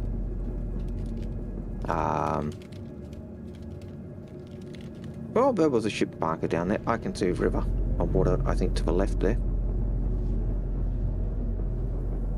Or is that just a cloud?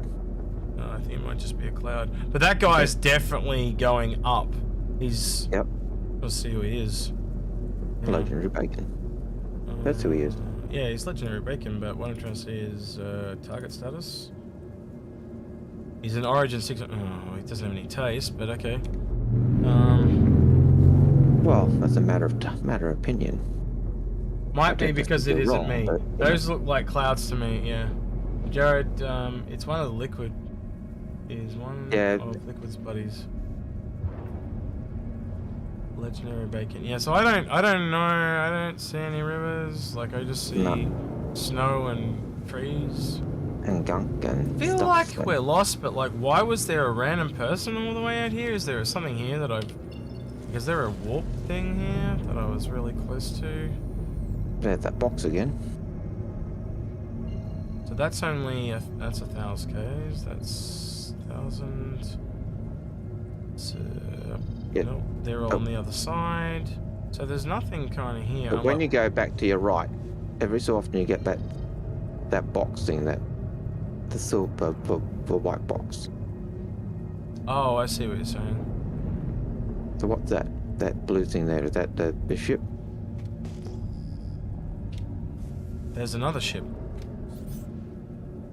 Oh, it's Galahero. Gallo, are you in the right place? Keep a look, there's a man here too. He is somewhere. Oh, so Galahero's here as well. So Galahero can only find it. And he's in chat. Is this it, Gallo? Are you in the right place? Yeah, We're close, he says. We're close. Gallagher is the hero. There's a He's white big. ship that's not targeted by anyone. Anvil FC Hornet, is that it? That's because that's Gallagher. Oh, no, that's not Galahero. It's just that's a completely different one. Galahero is this one down here. Well, the one you had targeted was So that's Gallagher. that's Galahero there that I'm looking at with the crosshair. No. This one is just a plain white. Oh, that's someone else. Oh no, that is Galahero. You're right. You're right. I'm wrong. Doesn't this have big? Anyway, I'll move searchlights? on to the question. Sorry. To keep us going, because they've grown a little bit more again. Okay, so Mike Adams says, question, with the Orion getting concept work again, do you think it's a complete reconcept or just a refinement of the design? Given that the last time they worked on it, it was like a doubling in size because, hey, it didn't make sense to have such a big ship be so sucky. My guess is they're redesigning the whole thing.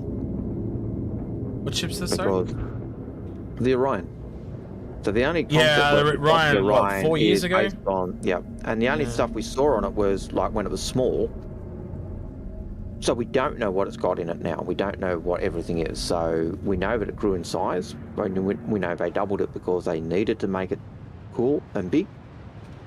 So I expect it to be a full reconcept to go to make it fit and make the size increase logical and make sense. And it, put in the refineries and everything else they needed. So yeah, that would be my guess, and I'm assuming that would be your view as well. Yes, I agree. Sungroper, one of our Aussie buddies, is the BMM the next capital-sized ship to be added to the game? Yeah, I'd reckon Which would so. be the next capital ship after that? Oh, who knows? Polaris is scheduled after that. So there you go. BMM and then Polaris.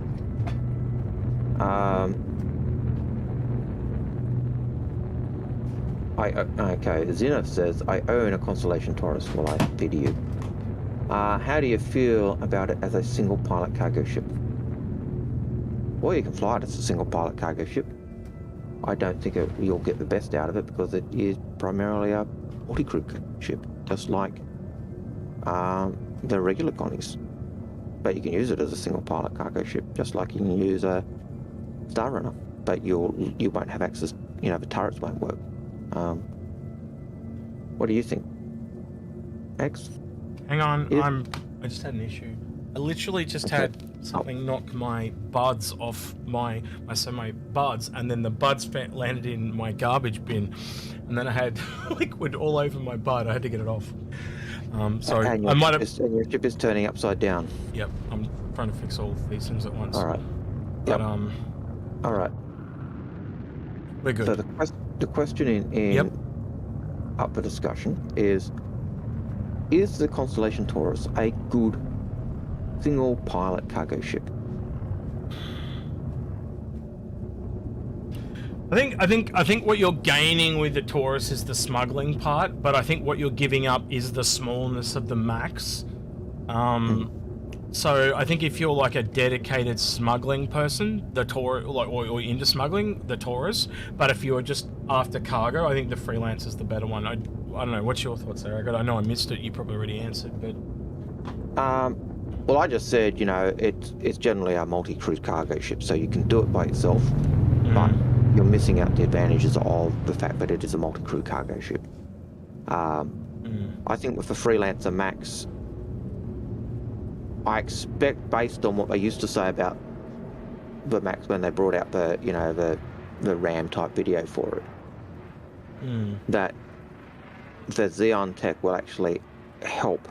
I'm guessing, total guesswork and speculation on my part, and it could be absolutely and utterly and in all ways wrong.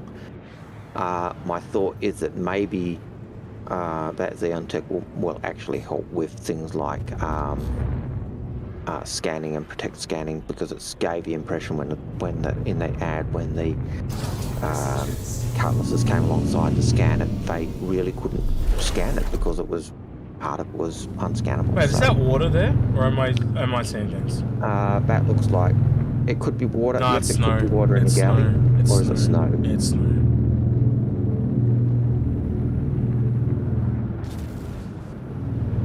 So yeah, not really sure.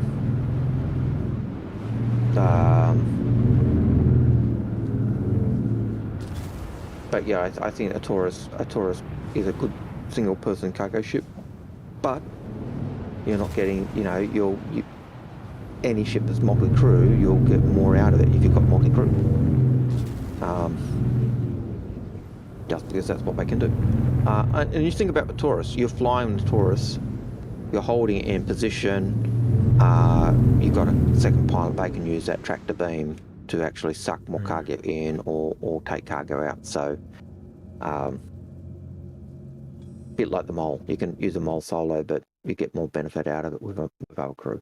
Yeah. Looking down, we've got Bruce Fontenot. Oh, Fontenot. So Bruce Fontenot, he says, why do people prefer the Polaris when torpedoes can be shot down? Say that again? Why do people prefer the Polaris when torpedoes can be shot down? Because I just think things are not in their final state. I think torpedoes will be a completely different beast when the game is done. I just don't think they're really required for Squadron 42, other than maybe for a fight, and they'll kind of fake it, because you won't be firing the torpedoes, the Javelin or whatever ship will be firing them. I think the final, Star Citizen torpedoes will be very different from what we have now. I think the goal is that, yes, if you've got, you'll be able to target torpedoes, and if, you'll be able to shoot them down depending on the size. So the bigger they are, the slower they'll be. I think torpedoes will be a lot further in range. So if you kind of think about how a missile is constantly firing, and so it's more trackable because of the fire, I think a torpedo could, like, almost like a ship, it get up to speed, and then it doesn't need its engine, so it kind of can stealth run. And you just can't see it coming until it's right up on you. the old Wing Commander skipper torpedoes, the ones that were invisible and they'd only pop up, reconfigure, keep going to their target. So, will they be targetable? I expect yes. Will they be difficult? Probably. They'll be balanced. So I think if you're fighting other people, if you target the torpedoes, you're going to be missing out on targeting the pilot, the ship that's coming for you as well. So there'll be checks and balances there. I think the reason people like the Polaris is because the ship itself has other amenities. So it's got things like smallest capital ship too. Smallest capital ship.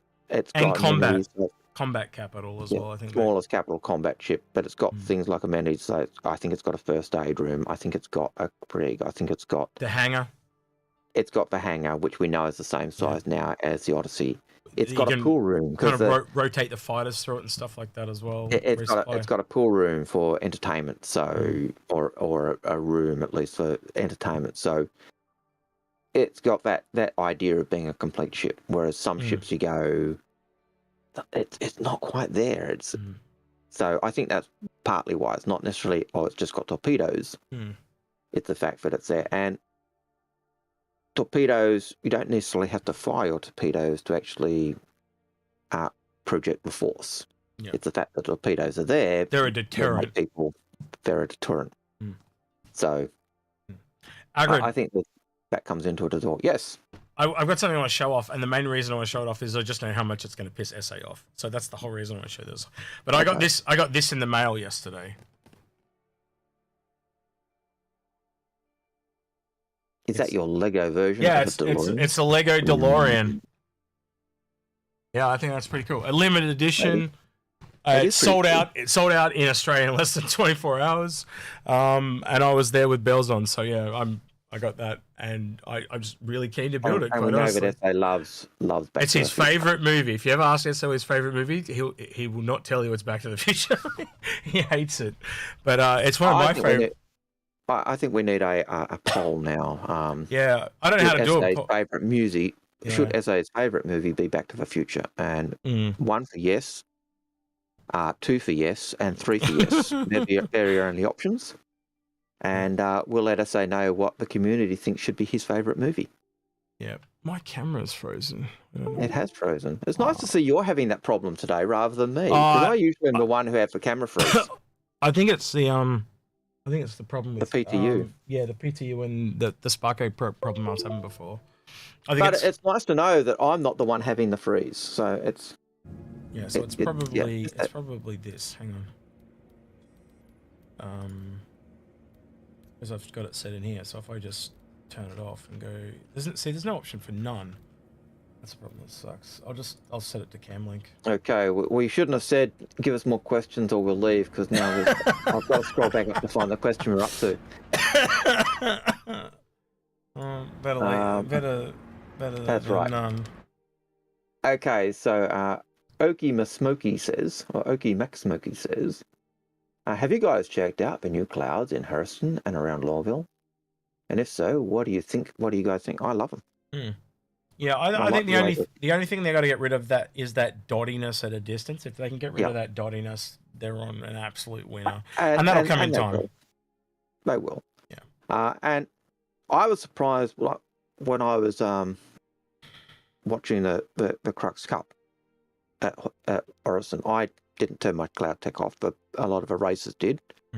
But with 20 odd people racing, plus the organisers, plus others, I was surprised how smooth Orison was with the cloud tech on, with that many people around. So that surprised me.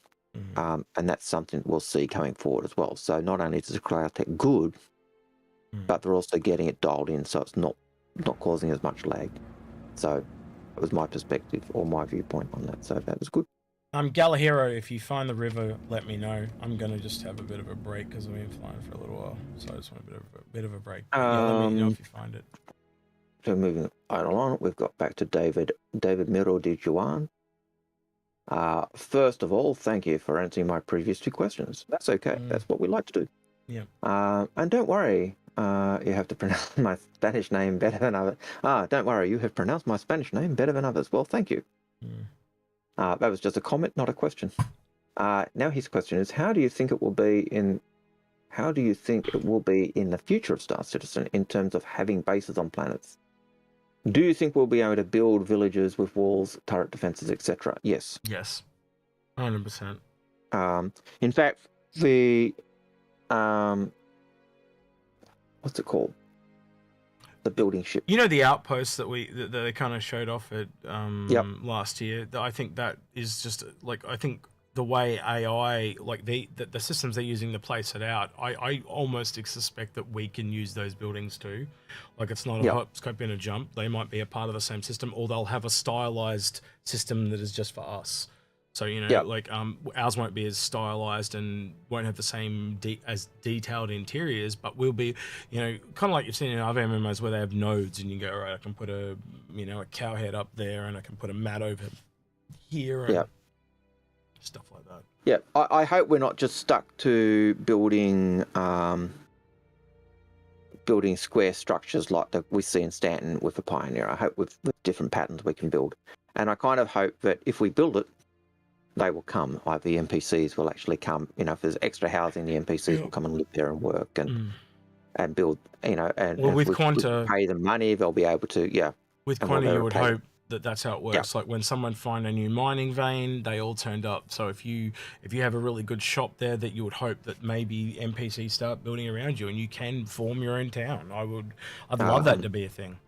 That'd be awesome. You know, so like the first player city, like that could be a really big thing where it just gets to a certain size where it's just like CIG go, right, well, this is a thing now.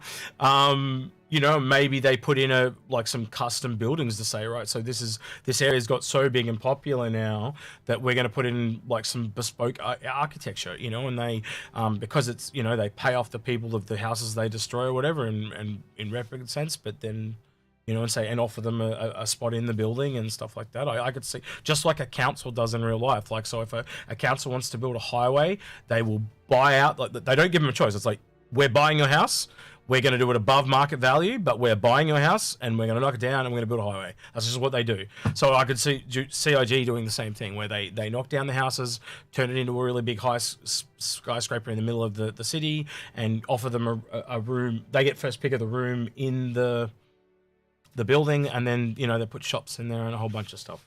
So yeah, I could see that being a thing. Another factor that comes in there, and it depends on whether you build your base on public land or whether it's land you've claimed and owned. If you put that land claim in, you know, the 64 square meter or kilometer block, and you've got your land claim in the middle, and you put housing and other things around it, I would hope that NPCs might come and live there if there's facilities, or be employed there if you want to pay them.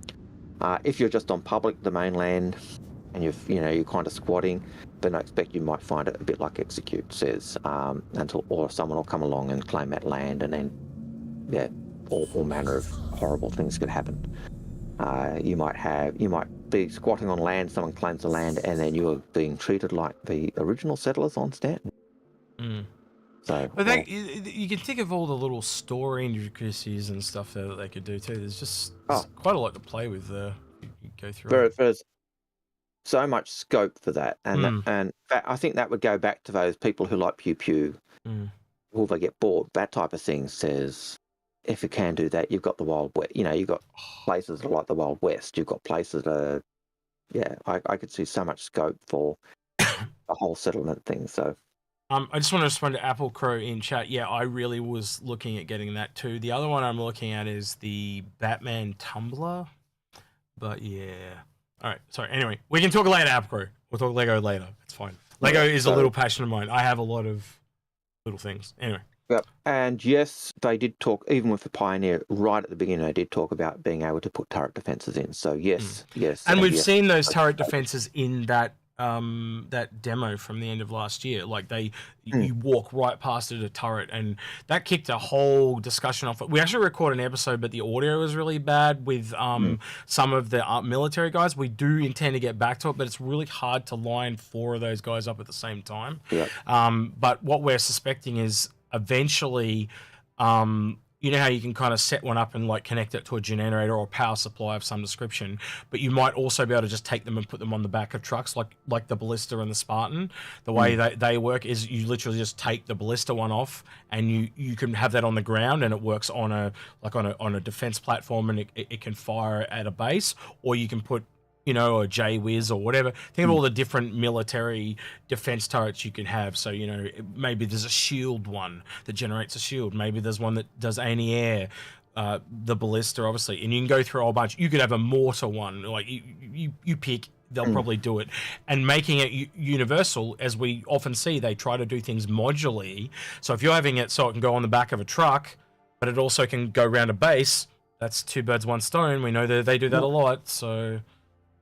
And if you think about the way they ended up doing with the Spartan and the Ballista and the Atlas frame, the Atlas frame is the chassis which they put the missile platform on. So that kind of says, yeah, maybe down the track I'll go, well, actually, we'll take that missile platform and put it here. So yeah, I could see that being a case, but they certainly did talk about early on being able to put in missile platforms or have ships or other things that you'd be positioning around to do the defense of a base, or even employing others or NPCs to do that. So 100% building villages and doing that type of stuff is a thing. So how far it will go, who knows? The sky's the limit.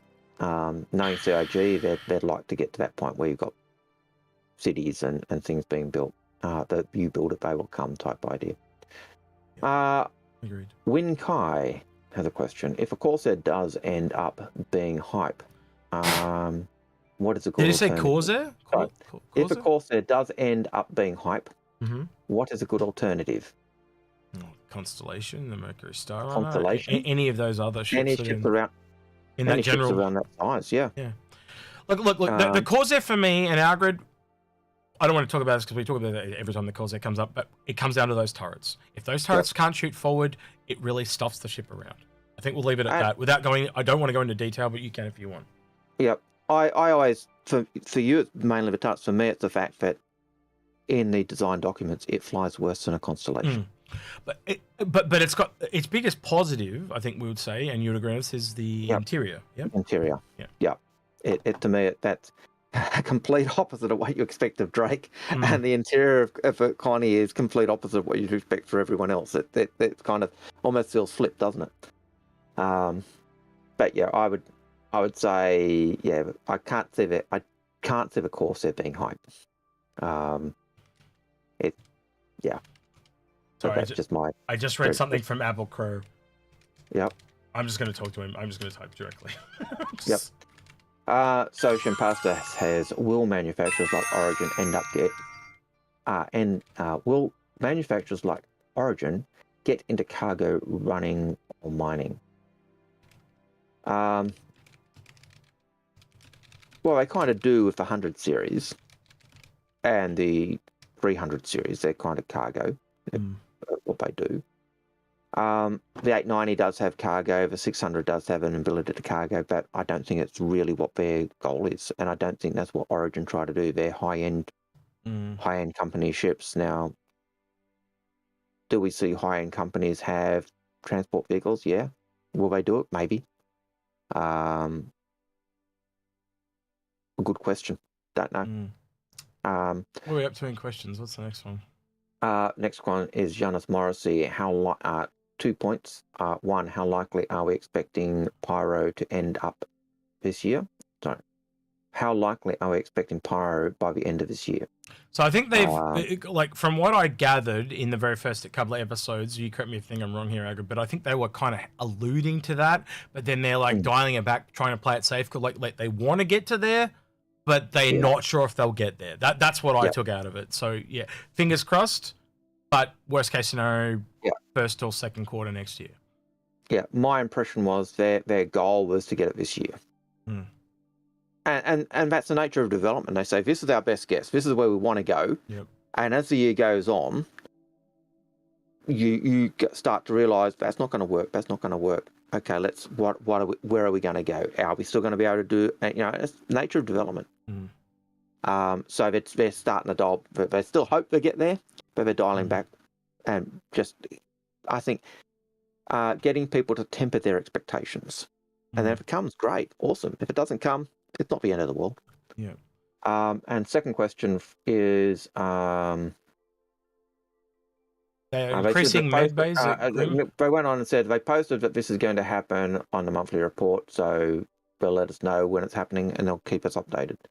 They are increasing med bays at Grim Hex to 60, future proofing or a sign of things to come.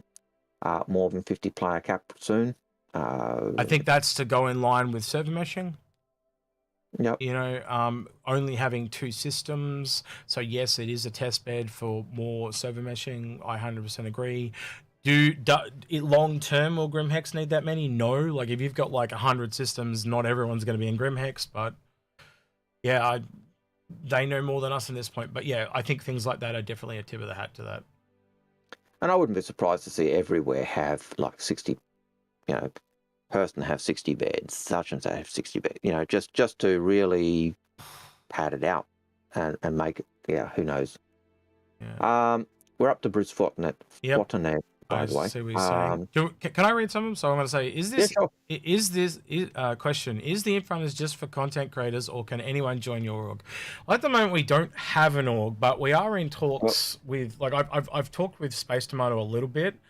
And because we're in Australia, what we were thinking, and this is only just a handshake deal at the moment, is that we'd kind of recommend people go hang out with Space Tomato if they're from America, and then he will recommend people that are from Australia come hang out with us and vice versa. Because, and so we might start up an Australian org, but I don't think we'd call it Inforunners. And we do have some people in mind. We don't want to have one leader at the top. There's a whole bunch of stuff to go through. You know how politics are. But yeah, we've talked about org. How many times have we talked about an org, Algared? Like several times at this point. Yeah, a few times. But we don't want to run it. We'll probably be around, but we don't want to run it. We've got too much other stuff to do. Like just even the Discord is. We've got to have other people help us with the Discord. We didn't expect this all to become as big as it's become. What will it take to get Exy a haircut like a human? Hey, jump in chat, Paul. Come join us, you son of a bitch. So Paul, get on. Yeah, Paul's asking a question. Paul, come jump on the Discord, man, and join us. Now, Paul, you need to jump in chat and talk to old man Hurston. You've done that too many times. You can tell he practiced that in the mirror, can't you? Like he's just sitting there doing his hair in the morning. You know, exactly. That's my whole point. So whenever else is doing the hair, he's Listen. I'm just making fun of your haircuts because I need a haircut too. Yeah. You can't talk about the wig. Now, see, everybody. Paulie does listen to old man Hurston. You got your camera? That's the proof that he has signed that contract. I have a camera on. Yeah, jump on camera 1, and I'll change the scene. I don't want to screw up your setup. That's the only reason. Yeah, well, once it's up, just let me know, and then I'll flick over. It's fine. Yeah, I'm glad you started reading the questions. I was starting to go. Yeah, that's all right. Well, it's because I'm driving and flying the ship around and stuff like that. It gets a bit taxing. Yeah, I know you're flying the ship around. That was cool. But yeah, I'll just double checking it's not logging out either. But yeah, I don't think Galahero had much luck finding the river out there. We were trying to find the river, Paul, but we just no luck at all. Well, you were trying to find the river. I couldn't get in to find the river, which is really sucky. Pete, you hate all me. right. I should be good now. I'm starting it. Yeah. Oh, except it's set to John Citizen. There you are. So I'm just going to change. Yellow face. Yeah. I've just got to change. I'm very yellow. You're very yellow today. What the hell's going on? Yellow, very yellow face and red lipped and white haired and I don't know what's going on. It's definitely not on my end. Right. Yeah, no, I know what it is. I know exactly what it is. Just let me fix it. You're seeing some background. We live in a society. Yeah, you're seeing the background stuff. So now I've got to actually look up Paul's name for his template. Make sure it's on the right side. And then because the last person that was on had really bad camera, if I go to filters here, no, wrong thing.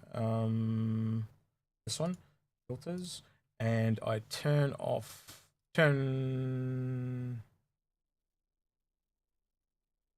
is it so bright? And we wait to see the There we go. magic. Oh, there it goes. But There it goes. You don't have a background though at the moment, Paul. So yeah. Hold on. I will in 2 seconds. You can turn it to green screen if you want. Nope. It's gone red. It's gone red. Yes. red, I see red, I see red. But you do what you want. It's all good. I think this works. No, he really needs. it's okay. You know, obviously needs the bar from Old Man Hurston's bar. That's what he needs. Well, I didn't have. What was the background? Top right properties. Usually it's the. Well, it's actually set to it's set to Badger's background, so I've got to find Paul's now. Hold on. I got 2 seconds. I got 2 seconds. I can do my own background. Right. I don't want to screw everything up. I've already put yours in the background. Now, so, yeah. So all you need is your green screen. Got your bar If you up. put your green screen on, it'll have your background. You got to play green. You got to put your green on. But anyway. Yeah. Boop. Nope. No. Boop. There we go. Perfect. That's working. Yeah. There you go. You got your globe. You got your what's he bar from Microtech up. Yeah, Wally's bar. Wally's bar. So what have you been up to anyway, man? You've been until we did that show with Space Tomato. I hadn't audibly talked to you in 2 months. When we did it last week.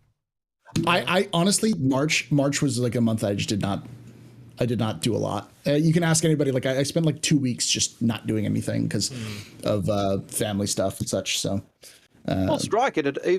Even for you, Jael, and I, it had been like November since we'd actually been able to get together, wasn't it? And we only got together like 2 weeks ago. So, busy world. So Paul, I guess we'll ask you the standard questions because we kind of went over the Expanse stuff. What's your initial take on the Expanse, mate? Okay, well, I'm going to say something that's going to make people mad, but I've never shied away from doing that. I don't think you should either. Controversies, which is, I think people are upset about the name a little too much, but I think it's fine. That's what I say. It's a name. So, and if it is Rose by any name, and if it is a tip of the hat to the show, that's totally fine too. I got no problem with that. I feel like it would have been if it was about the show, a better name would have been like naming it the Canterbury, which would be an homage, and it's. I'll just say that's what I said earlier as well. By the way, yeah. I just said something more generalized, like you can pick a name, like like they got the a more traditional ship name, like the Tranquility or whatever. The weirdest one I heard was the Ukraine, and I was like, yeah, that's a little bit on the nose for me. Yeah. They could have called it the Kyiv or Odessa or something like that, because those are like Odessa is a port town, and it's been a famous port town for thousands of years. So if you wanted to tip your hat towards Ukraine, that would have been work too. But it's obvious. It's honestly, for a lot of people who don't know, is that those naming things are often they're either handled like right away or they're handled last minute. So that could have easily been the name for it like 2 years ago when it was first being concepted. So, all right. So real quick, Galahero actually found the river, so I'm gonna go try and find him now. I got no, Galahero, do you want to add me to party, mate? He just sent you a party invite. He did. I think you declined it. I declined. You send me another one, please, Galahero. Party disbanded. You've joined a party. All right, cool. Now I just gotta go find him. Whoa! What the? Are you serious? He just went upside. He inverted. Yeah, it just rolled. I'm about to explode. I think. No, you did good. Oh shit! Can I boost? Just go reverse. Yeah, I can boost. Downward. I can boost. But now I gotta roll it without crashing. Yeah, we'll be fine. All right, good luck. Here we go. Well, the last time we tried to roll like this, we crashed. Oh, I pulled it off. I think I pulled it off. Last time you tried to roll like that, you crashed, but you got stuck in the doors of a space station. Yeah, the doors. All right, there's Galahero's 30 kilos away. Let's go. All right, back to what you were saying, Paul. Sorry. So the Expanse, its general is, I think it's a fine ship. I think it's effectively a mole for refining. I think there's a lot of people who will buy it because of new ship hype. But what I would say for anybody who's looking to buy it is, don't buy it unless you have an organization. Yeah. unless you really want to, you don't like mining, but you want to help your friends who have who do mining, do that. I mean, I've heard so many people say, do you think it's going to be good for if you're just a solo miner? And the answer is no. No, you'd have to be at least you'd have to envision at least 2 pioneers to pull it off properly. As me and Algared said earlier, the biggest question we have is how locked it is to the prospector, because if the saddlebags are different sizes, and if it can't take the saddlebags of the mole, that really limits its scope quite drastically. That's our biggest question. I think its saddlebags are unique. The thing that you see that are saddlebags on it are unique. There's just going to be there's probably an entry port on the back. I've heard people point to an entry port in the back where you just dump the stuff into the back. So that's what we haven't decided, because if there's an actual nozzle in the back and it can take any form of bag, that's totally fine. But if it's literally just it can only take the ones off the prospector, then that really limits it quite substantially. So I'll have to wait and see. They should just name it the Misk. Paul isn't mad about mediocre names. The Misk. I don't care. They named the hover quad a hover quad. I mean, like, what do you want? Yeah. My gut I think feeling it's cool. is that it holds the bags at the back, like you're saying, and the side saddlebags are just where it puts the refined stuff. But as we said, there was Algared, what you said about the whole A series too is like, if you actually go back into the prospector Q&A, is like they literally talk about the whole A linking up with it really well. So it makes me think it really is, those 3 ships are really meant to designed to work together, all 3 of them, and it just seems that way. Yeah, and the only reason for the mole is the fact that you're designing it for this ship, but if you've got a mole, hey, still use our refinery ship, because that's just good marketing. So it makes sense for Mist to do that, even if it is specifically designed to be, to tie in with the mole and tie in with the prospector. And that answers that question: will it be a solo ship? No, it's meant to be used with other people in other ships. The other one I heard as a solo ship, you're a nut. Well, there was a lot of people talking about that doesn't have any guns. It does actually appear it has guns, by the way, but it's very minimalistic. Like there's like 2 size 2s type of thing. Like that's all. It's similar to the mole. It's not a gunship. Those those guns are going to be more like used for utilities, like shooting rocks or something. So, or defense. In general. Yeah. I kind of see it like. So go on. I was just gonna say, I have to do it very quickly though because I'm flying. But if I go back to the browser and change to this only image, 9,000 meters away from where you're going. Yeah, I know. So I wouldn't worry about that. But if I now I've done that, I can do it on here. Hold on. So if I go to browser 3 people, this is probably going to butcher you, Paul. But I just show off this image and then we'll go back. But see that in that image there, you can see on the arm there at the front. That looks like a gun and possibly a missile. So yeah. Anyway, all right. Go back to the normal screen. Sorry if it butchered you, Paul. Yeah, you're good. I didn't have that set up. But yeah, so that's where the guns will be if there are any guns on that. But there's also a lot of sensors on this thing too. So they think that I've had a few people say that it might have scanners to help find, like also be part of finding materials, which is interesting because this could play a scout ship as while it's refining. If you get what I mean. So that could be interesting. But I think in terms of weapons, it'll have weapons similar to the Hull A, and the Hull A's weapons are pretty crappy, really. Yeah. But they're not supposed to have weapons. They're not gunships, as you said. They are small ships. It reminds me of, and I've said it a few times, it was a German World War II light bomber or night bomber, and it had these remote guns that faced backwards. But all the evidence seems to say they were pretty useless. But they were there just to give the pilot, who was in this flying coffin, this sense of, I've got something I can shoot back. I'm not totally defenseless. But I kind of think that's kind of where it'll go with weaponry. Anyway, we'll move on. So, just find a question again.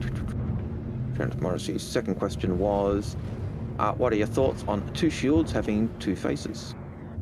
Size 2 shields having 2 faces. Personally, I don't agree with it unless they add more hit point pool. I think it's more that size 1 shields have 6 faces. And so you have one size 1 shield, it's basically being hit wherever it's going. Whereas size 2 shields, I think, are the next level up. So they're taking less damage for, you'll have a shield, 2 shields, one will take the front, one will take the rear. That means, you're not being sucked dry from every angle. What are your thoughts? I think this ship is terrible to fly in atmosphere. It's shockingly bad. Yeah, it is bad. It's not designed terrible. to fly. It's fuck. It's so hard to fly. It's a freelancer. It's a freelancer without aerodynamics, and freelancer at least has some aerodynamics. Do you know? I know what they should have called it now. The brick. That's what. Oh no, wait, that's Expanse. That's all the holes. That's the Expanse. That's all of the holes, though. Yeah. The Expanse is Granite. yes. But the Expanse would have been a better been name for the holes, quite honestly. But yeah. Like the Granite would have been what Origin would have called their cargo ship. The brick. The gold brick, maybe. I can't open it. Oh, the granite, yeah. The Granite or the Marble. Yeah. In terms of, it's important to remember when we talk about shield facings that we're still missing one major factor for all of the shields, which is emitters.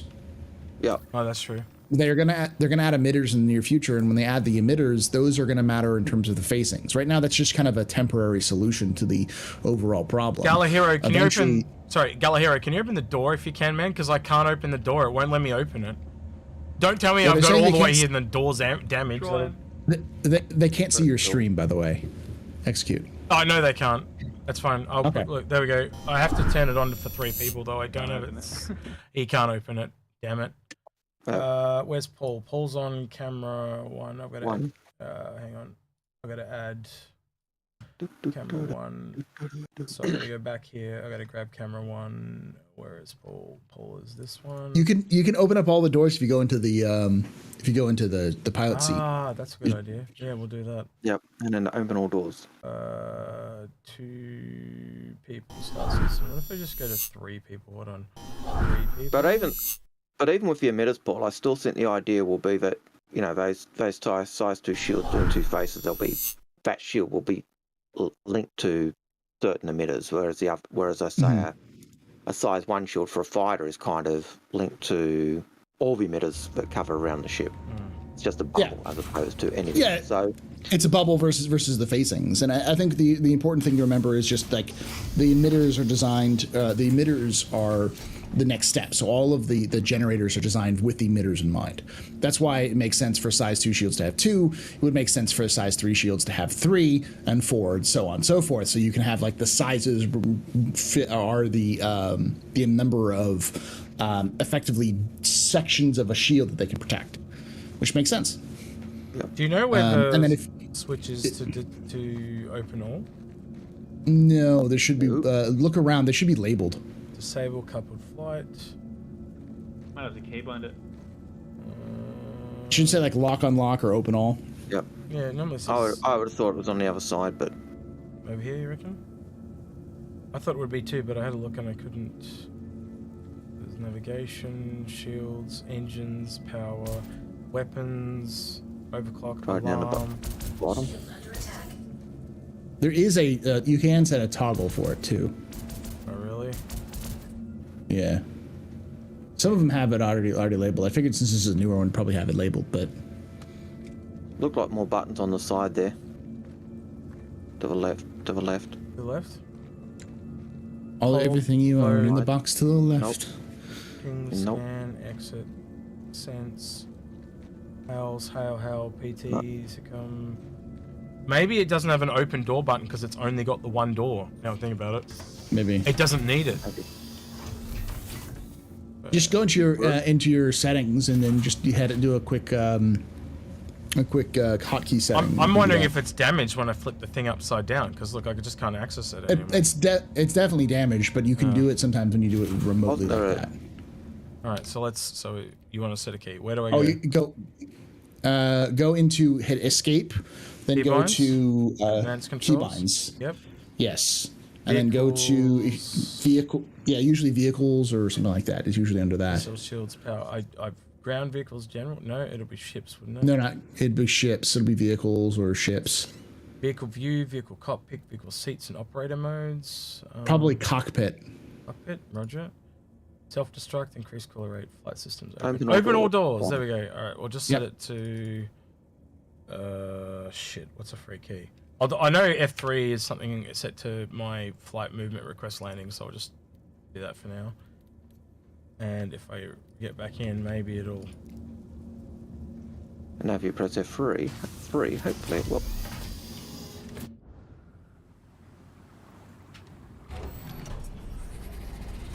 Hey, And doors opened. it worked. There you go. See, we don't just bring Paul along for his good looks. So yeah. People confused because whenever the thing is that most people watch me when I do like this or Captain's Table or like lore, and when people are like, "Do you even play the game, Paul?" It's like, yes, all the time. He does. Y'all just don't watch me Fridays and Saturdays and Sundays. Yeah, that's it. That, you know, they just obviously don't like talking. You know, watching you play the game. I'd rather hear you talk law. Hey, sometimes I get it. I like to hear myself talk lore too, because I'm, as my chat can tell you, I'm a very good pilot. I can fly. I'm a pilot. I can fly. I'm a pilot. I'm a pilot. you know where that movie that's from too. I love that movie. Yeah. Well, so this is a bit different.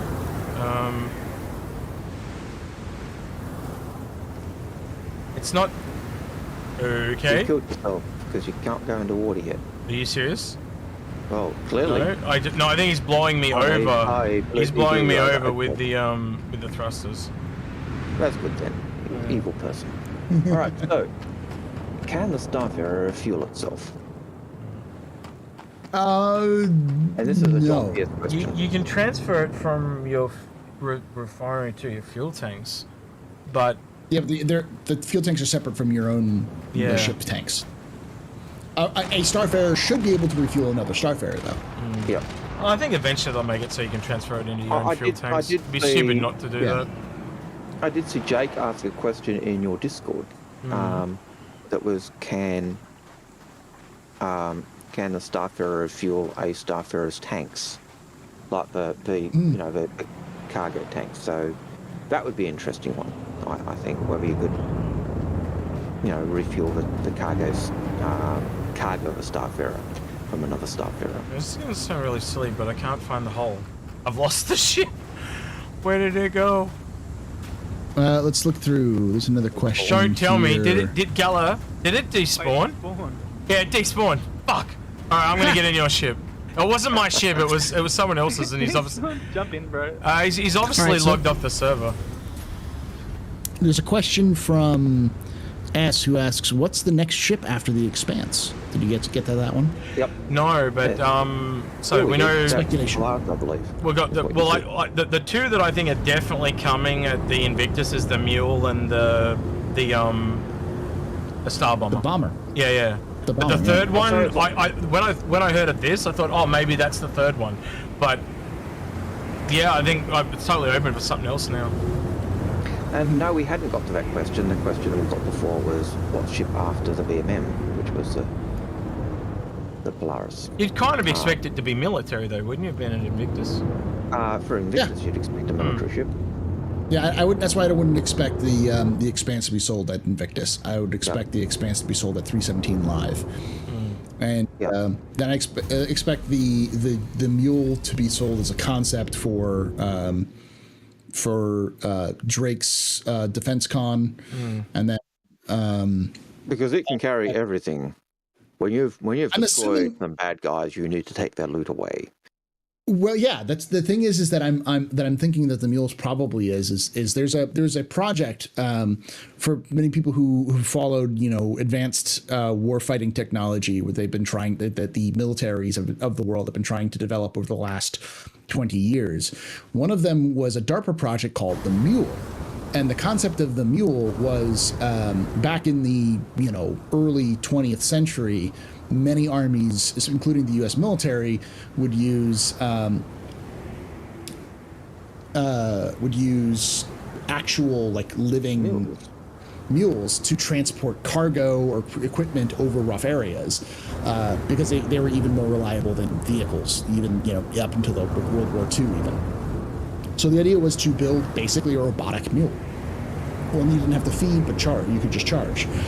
And it was mostly a failure, but they did reach a prototype stage in terms of how You're doing about that one by Boston Dynamics, the kind of black one, yeah? Black legs, yeah. The one that had the legs and you like. And that ended up turning into that gave him tech those that turned into Spot, yeah. Yes, the Boston Dynamics dog, yeah. But it started as a DARPA project, so. I wouldn't be surprised, and I don't think we'd have it as legs, because I don't think that's what it is, but I think it might be a hover version of that. Something you can like put your the stuff you live in, So Paul, are you surprised that the Expanse doesn't have hovercraft technology, considering that MISC are so tight with Xeon, and yet Consolidated Outland, which aren't tight with Xeon tech, seem to be using Xeon tech left, right, and center. The important thing to remember about hovertech is that hovertech is not an exclusive Xeon thing. As far as we can tell, hovertech has been independently developed by humanity long before we even contacted the Xeon.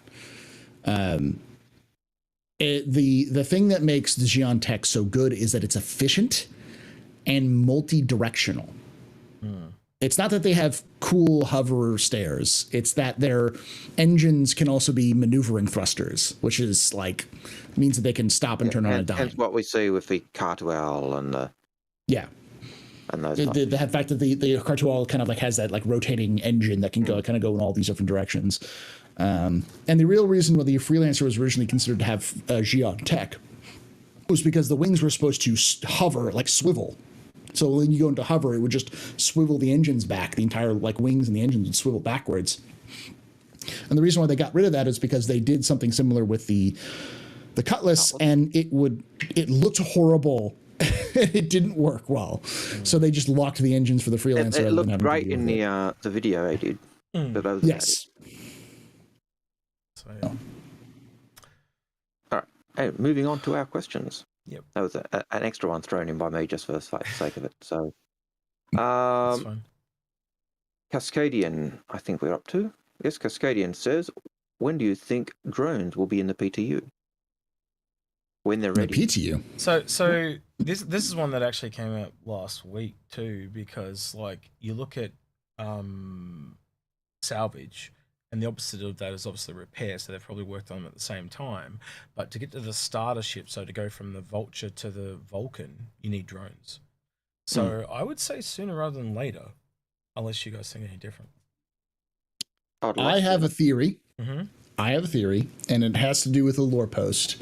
And following the lore is never true. It's kind of guided me wrong. Mm-hmm. There was a reference to a drone being developed for the Army.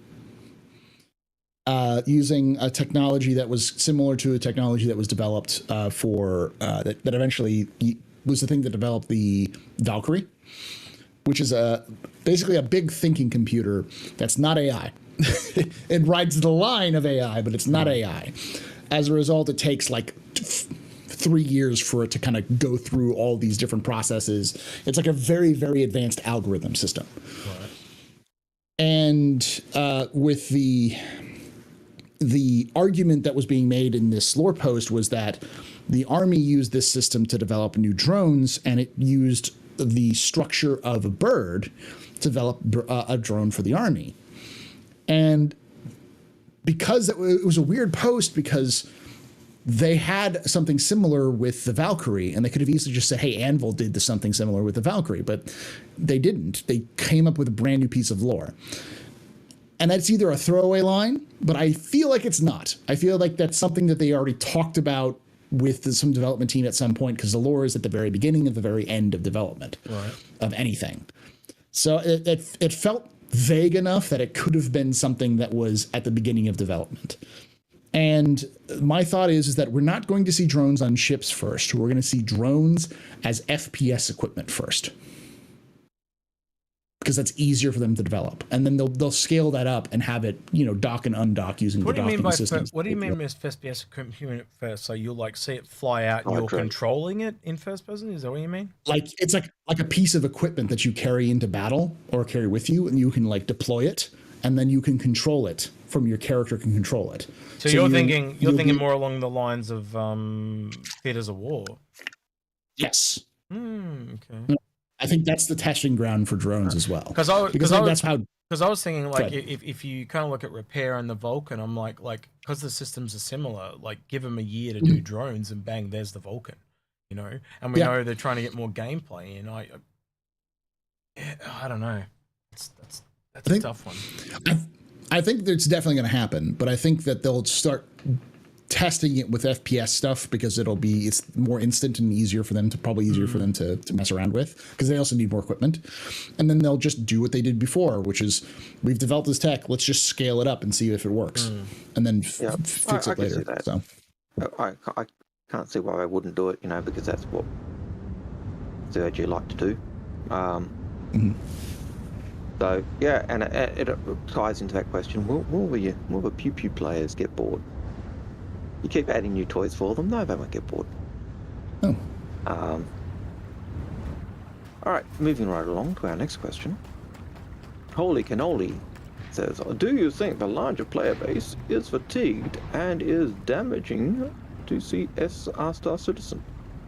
It seems like players haven't seen a big leap forward, a win in a while. Give me some hope. There's always hope. I'm not fatigued of playing Star Citizen. I don't play it as much as I want, or so. Yeah. I think it's important to remember that this time last year was different from what we've experienced in the past, because this time last year we had Xenothreat, which is the first time we had any event in the game. Yep. Like we have 3 events now, but it's important to remember that Xenothreat came out in February, March of 2021. And we've had 3 events since then, and so that jet gave the community a kick in the butt, like a shot in the arm. Like we just poof, like the community took off with a lot more activity, and then as things started to lull down, bam, bangle, so we have a little bit of a lull, but there's always lulls between major patches, and 3.17 will bring people back as it comes in, and if you're feeling fatigued, then just move on to another game, come back in the fall.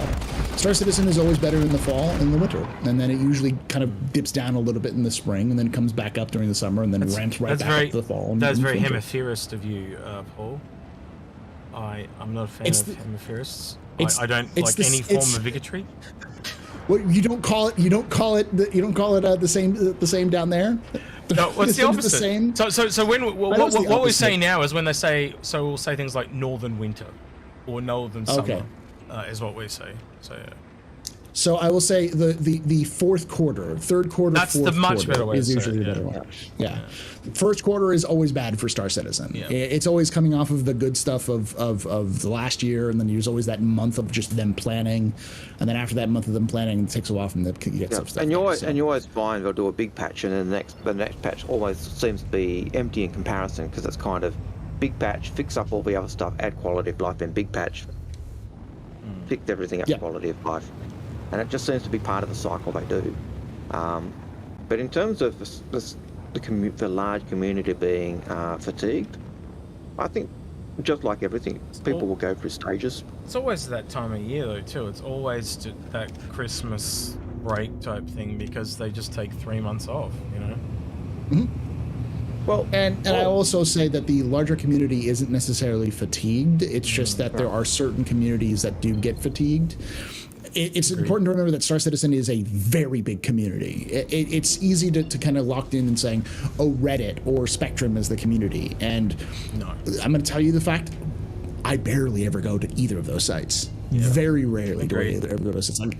I went there today just to find the topics for office hours, which, by the way, I have to bounce out of here in a couple minutes. So for that, if I had a way to raid you on YouTube, I would, but I don't know how to do it. YouTube. So YouTube, get with the program. Watch all of Inforunners, and afterwards you can come join me on office hours live. Yeah, so it's fine. But yeah, we are due. Apple We are Crow's due right. to. We are due to wrap up here in Yeah, about 12 minutes anyway. So yeah. We're taking no new questions. So there you go. I'm putting a cap on the questions. We've got about 10 to go, I think. Yeah. Well, easy. So I'll start going down those. Okay, so I hope we gave you some hope, by the way. Holy cannoli. Apple Crow says... Wait until you play 317. That's all I'm going to say. Is before you start getting fatigued, wait till you play 317 and see if it's for you. Because I can guarantee you, it's going to give you a shot in the arm when it comes to like new things to do. I think I think if you don't get it there, I think the cargo refactor alone is going to do that in 318. That's just such a big thing. That and the ability to scan. Like, so if pirates can scan for people, once they're in, that whole basic game loop then is complete with the piracy and the attacking and the bounty hunting and the escorting and the cargoing. And the cargo is not just cargo ships, it's also mining ships and salvage and all that. Yeah, it's gonna game changing. But I suppose the other thing to consider is, Paul, you've been flat jacked during March. How much gaming of Star Citizen have you been able to do in March while you've been flat jacked? Not as much as you'd like. I haven't even been able to game, let alone Star Citizen. But yeah, same thing. But is that because you're fatigued with Star Citizen? No, it's just because you're flat jacked. I'm just busy. I just got things to do. I also think it's got a bit to do with the pandemic because a lot of things have been opening up, so everyone's going out. So I can see now the views are down on a lot of videos, and I haven't talked to you, Paul, but I talked to Space. He said a few of the views were down because he thinks more people are going outside because they just haven't had the opportunity. They can.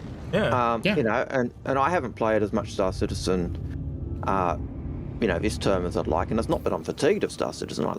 It's just that I haven't had time because of work, and so there's that aspect that plays into it as well. So, I really do think there is hope. I don't think people are necessarily fatigued. It's just there is a cycle, and people will play more when they're on holidays or when they're in breaks, and there are times when people are flat jack and just need to work, and that's what they've got to do. Anyway, moving on. Lego BMM, when? Soon. Probably never. Yeah. I think they'd be more likely to do a Constellation or a Bengal or something like that. I don't think it would be.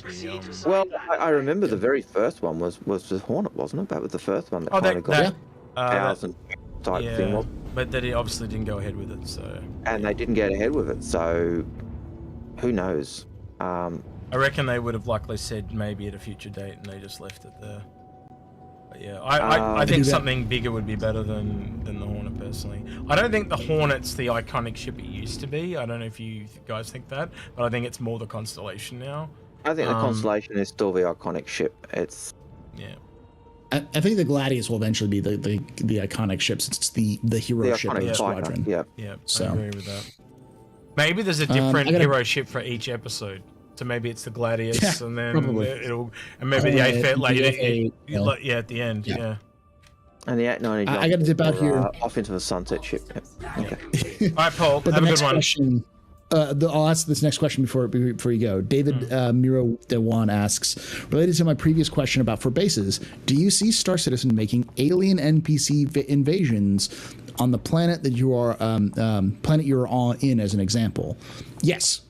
Absolutely. Vandal invasions are going to be a thing, and it's going to be an event that they'll figure out, and they'll have, but they just need the dynamic mission system to happen. With that, I'm out. There you go. I even think to before you go that it could even be we get Tavaran invasions with a Tavaran Civil War. So Third Tavaran War. Well, yeah, the Tavaran Civil War. It's better calling it the Tavaran Civil War than it is the Third Tavaran War. But and whether it's actually a shooting war or whether it's a clandestine type of clandestine war is another thing. But yeah, I think it's definitely going to be a third part to that. All right, Paul. Thanks for joining us, man. Have a good one. Yep. Thank you again. Later, y'all. Astropub question: what will it take to get? Yep, had that one. Welcome to the Apple Crow. Why do you hate Lego? I don't hate Lego. I like Lego. No. SA hates Lego. It's No? SA. That's the one that hates the Lego. Apple Crow question: Algared, why do you hate Lego? No, Brick Ray. I don't like. I don't think Lego hates Lego. I don't know. I like Lego.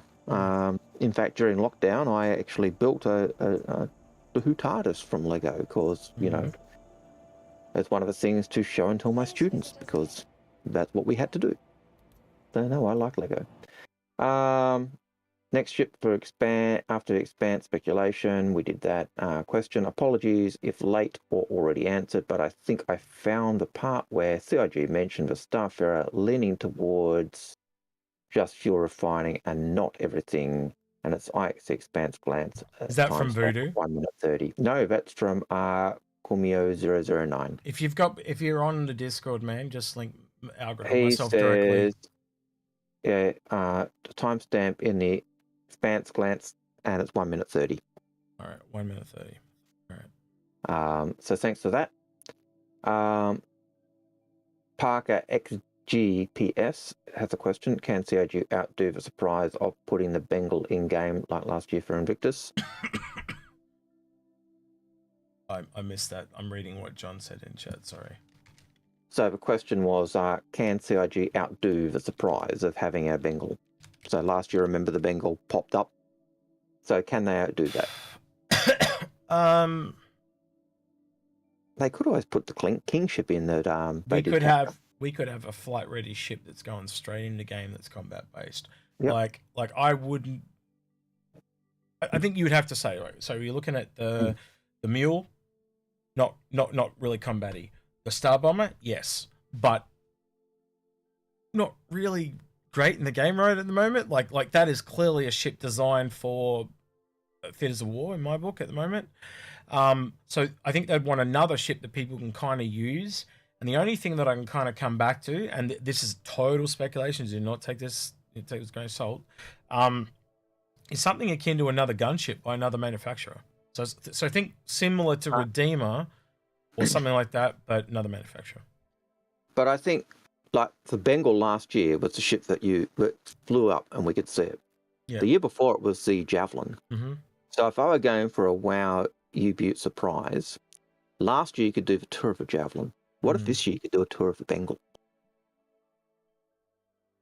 That'd be a massive surprise. There's no actual interior on the Bengal, though. At the moment. Do we actually go on the Bengal in Squadron? Who knows? I don't think we do.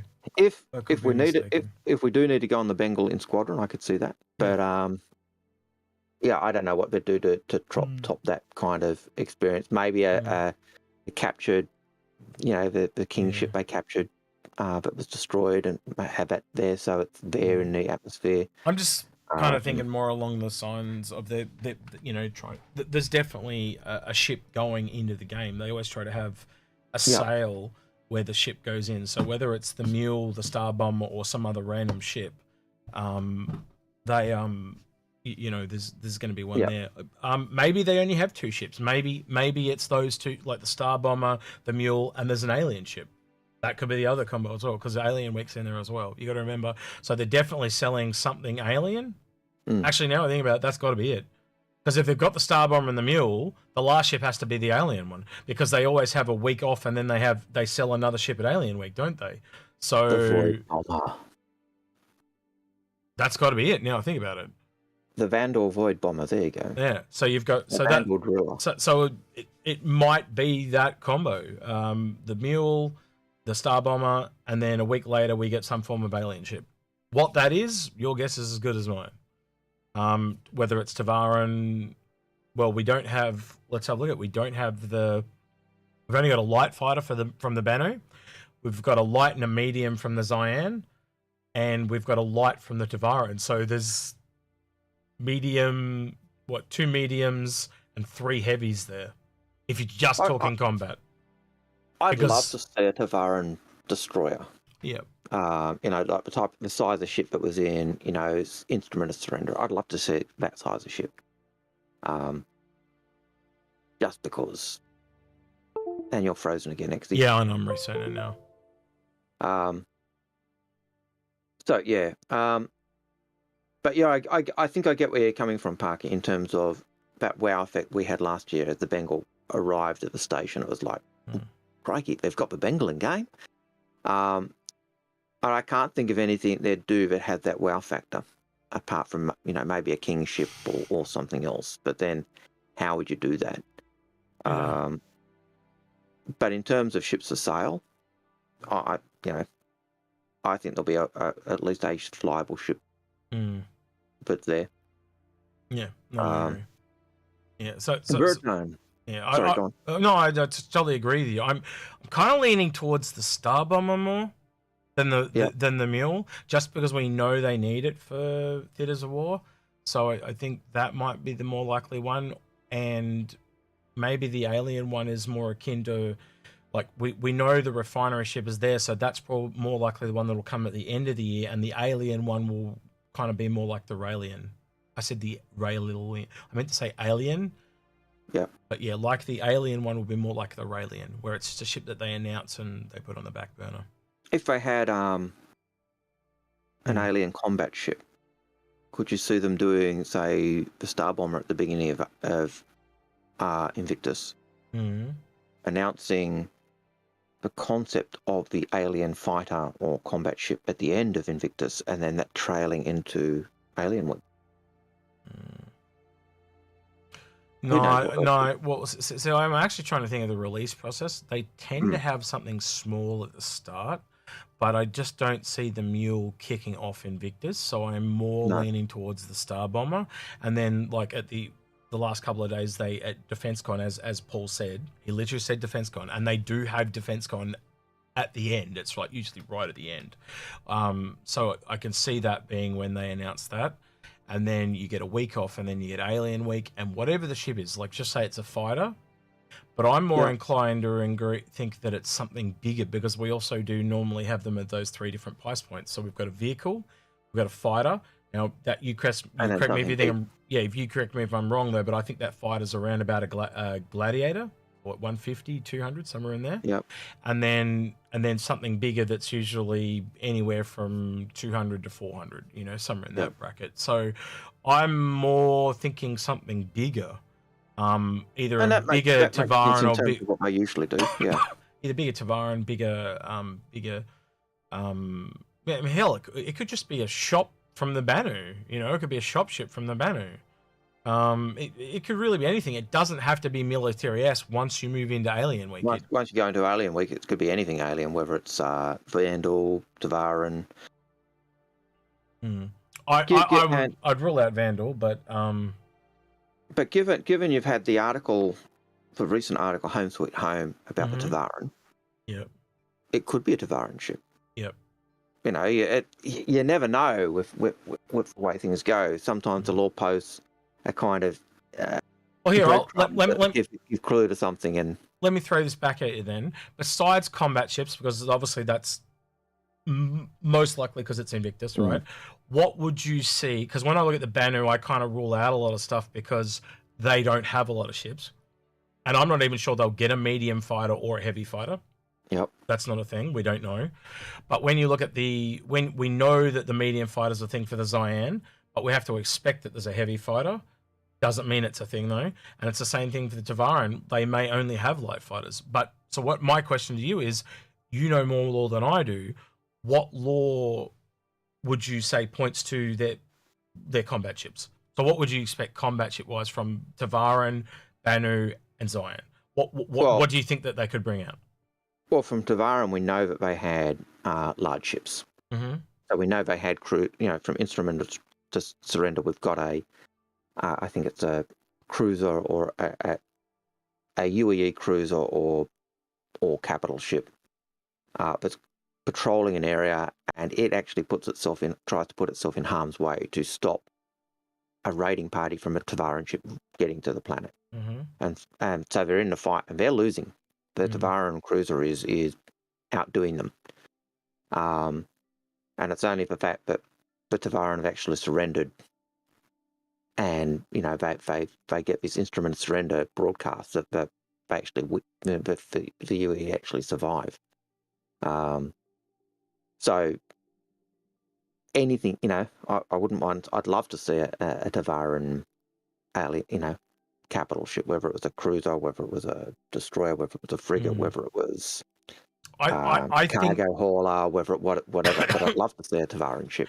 I think we're more likely to see the Tavaran one before we see the others, because I think, you know, they talked about down the road we could play as the other alien races.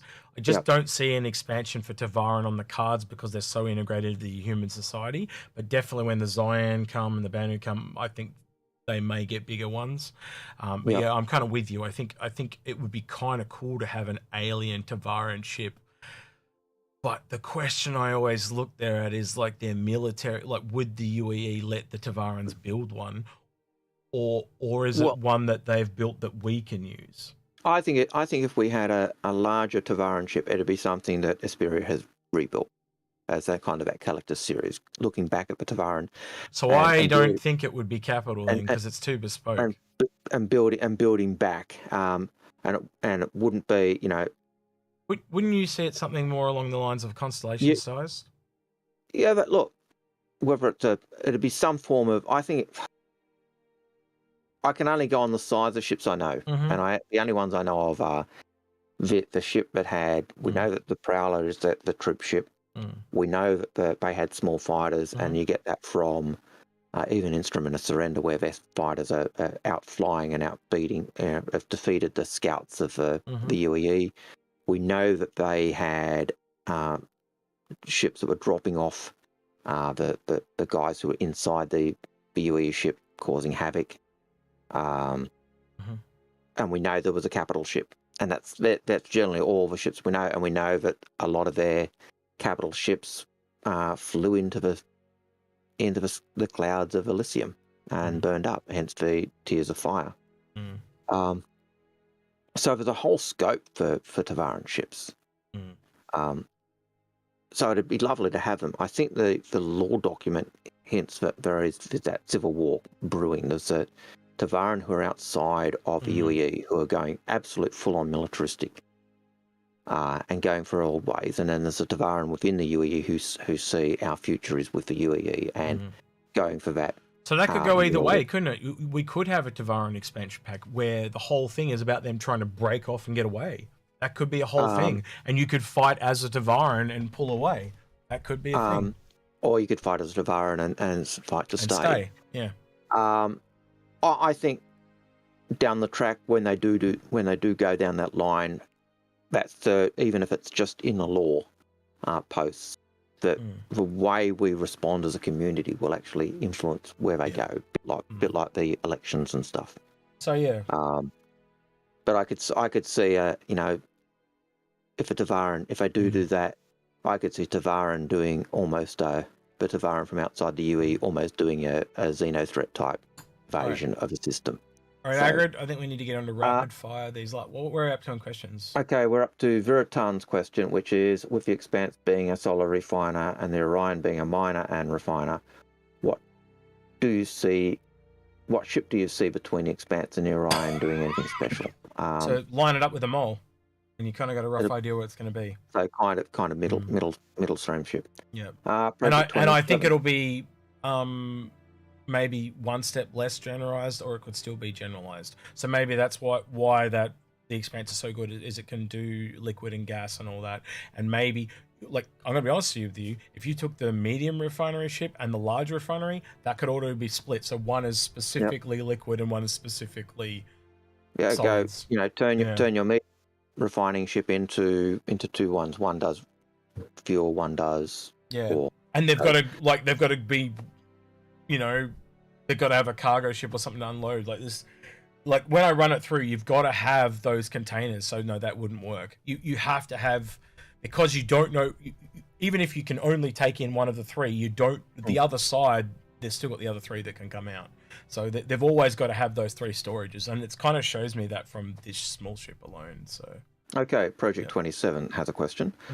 Would you speculate the price for a Taliator base when it's fully released? Current price is $150. That's why it's such good value. That's why it's good value when it's fully released in its current kind of already is in game. It's not unless they're just getting money grabbed. I don't see it jumping much. I don't know about you, Algared. Yeah, when it comes into game properly, it won't have its torpedo bay, and at the moment those people who have it get the torpedo bays.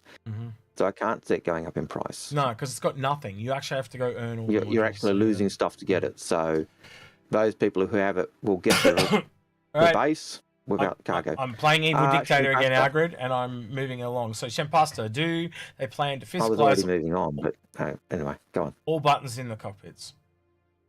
Yes.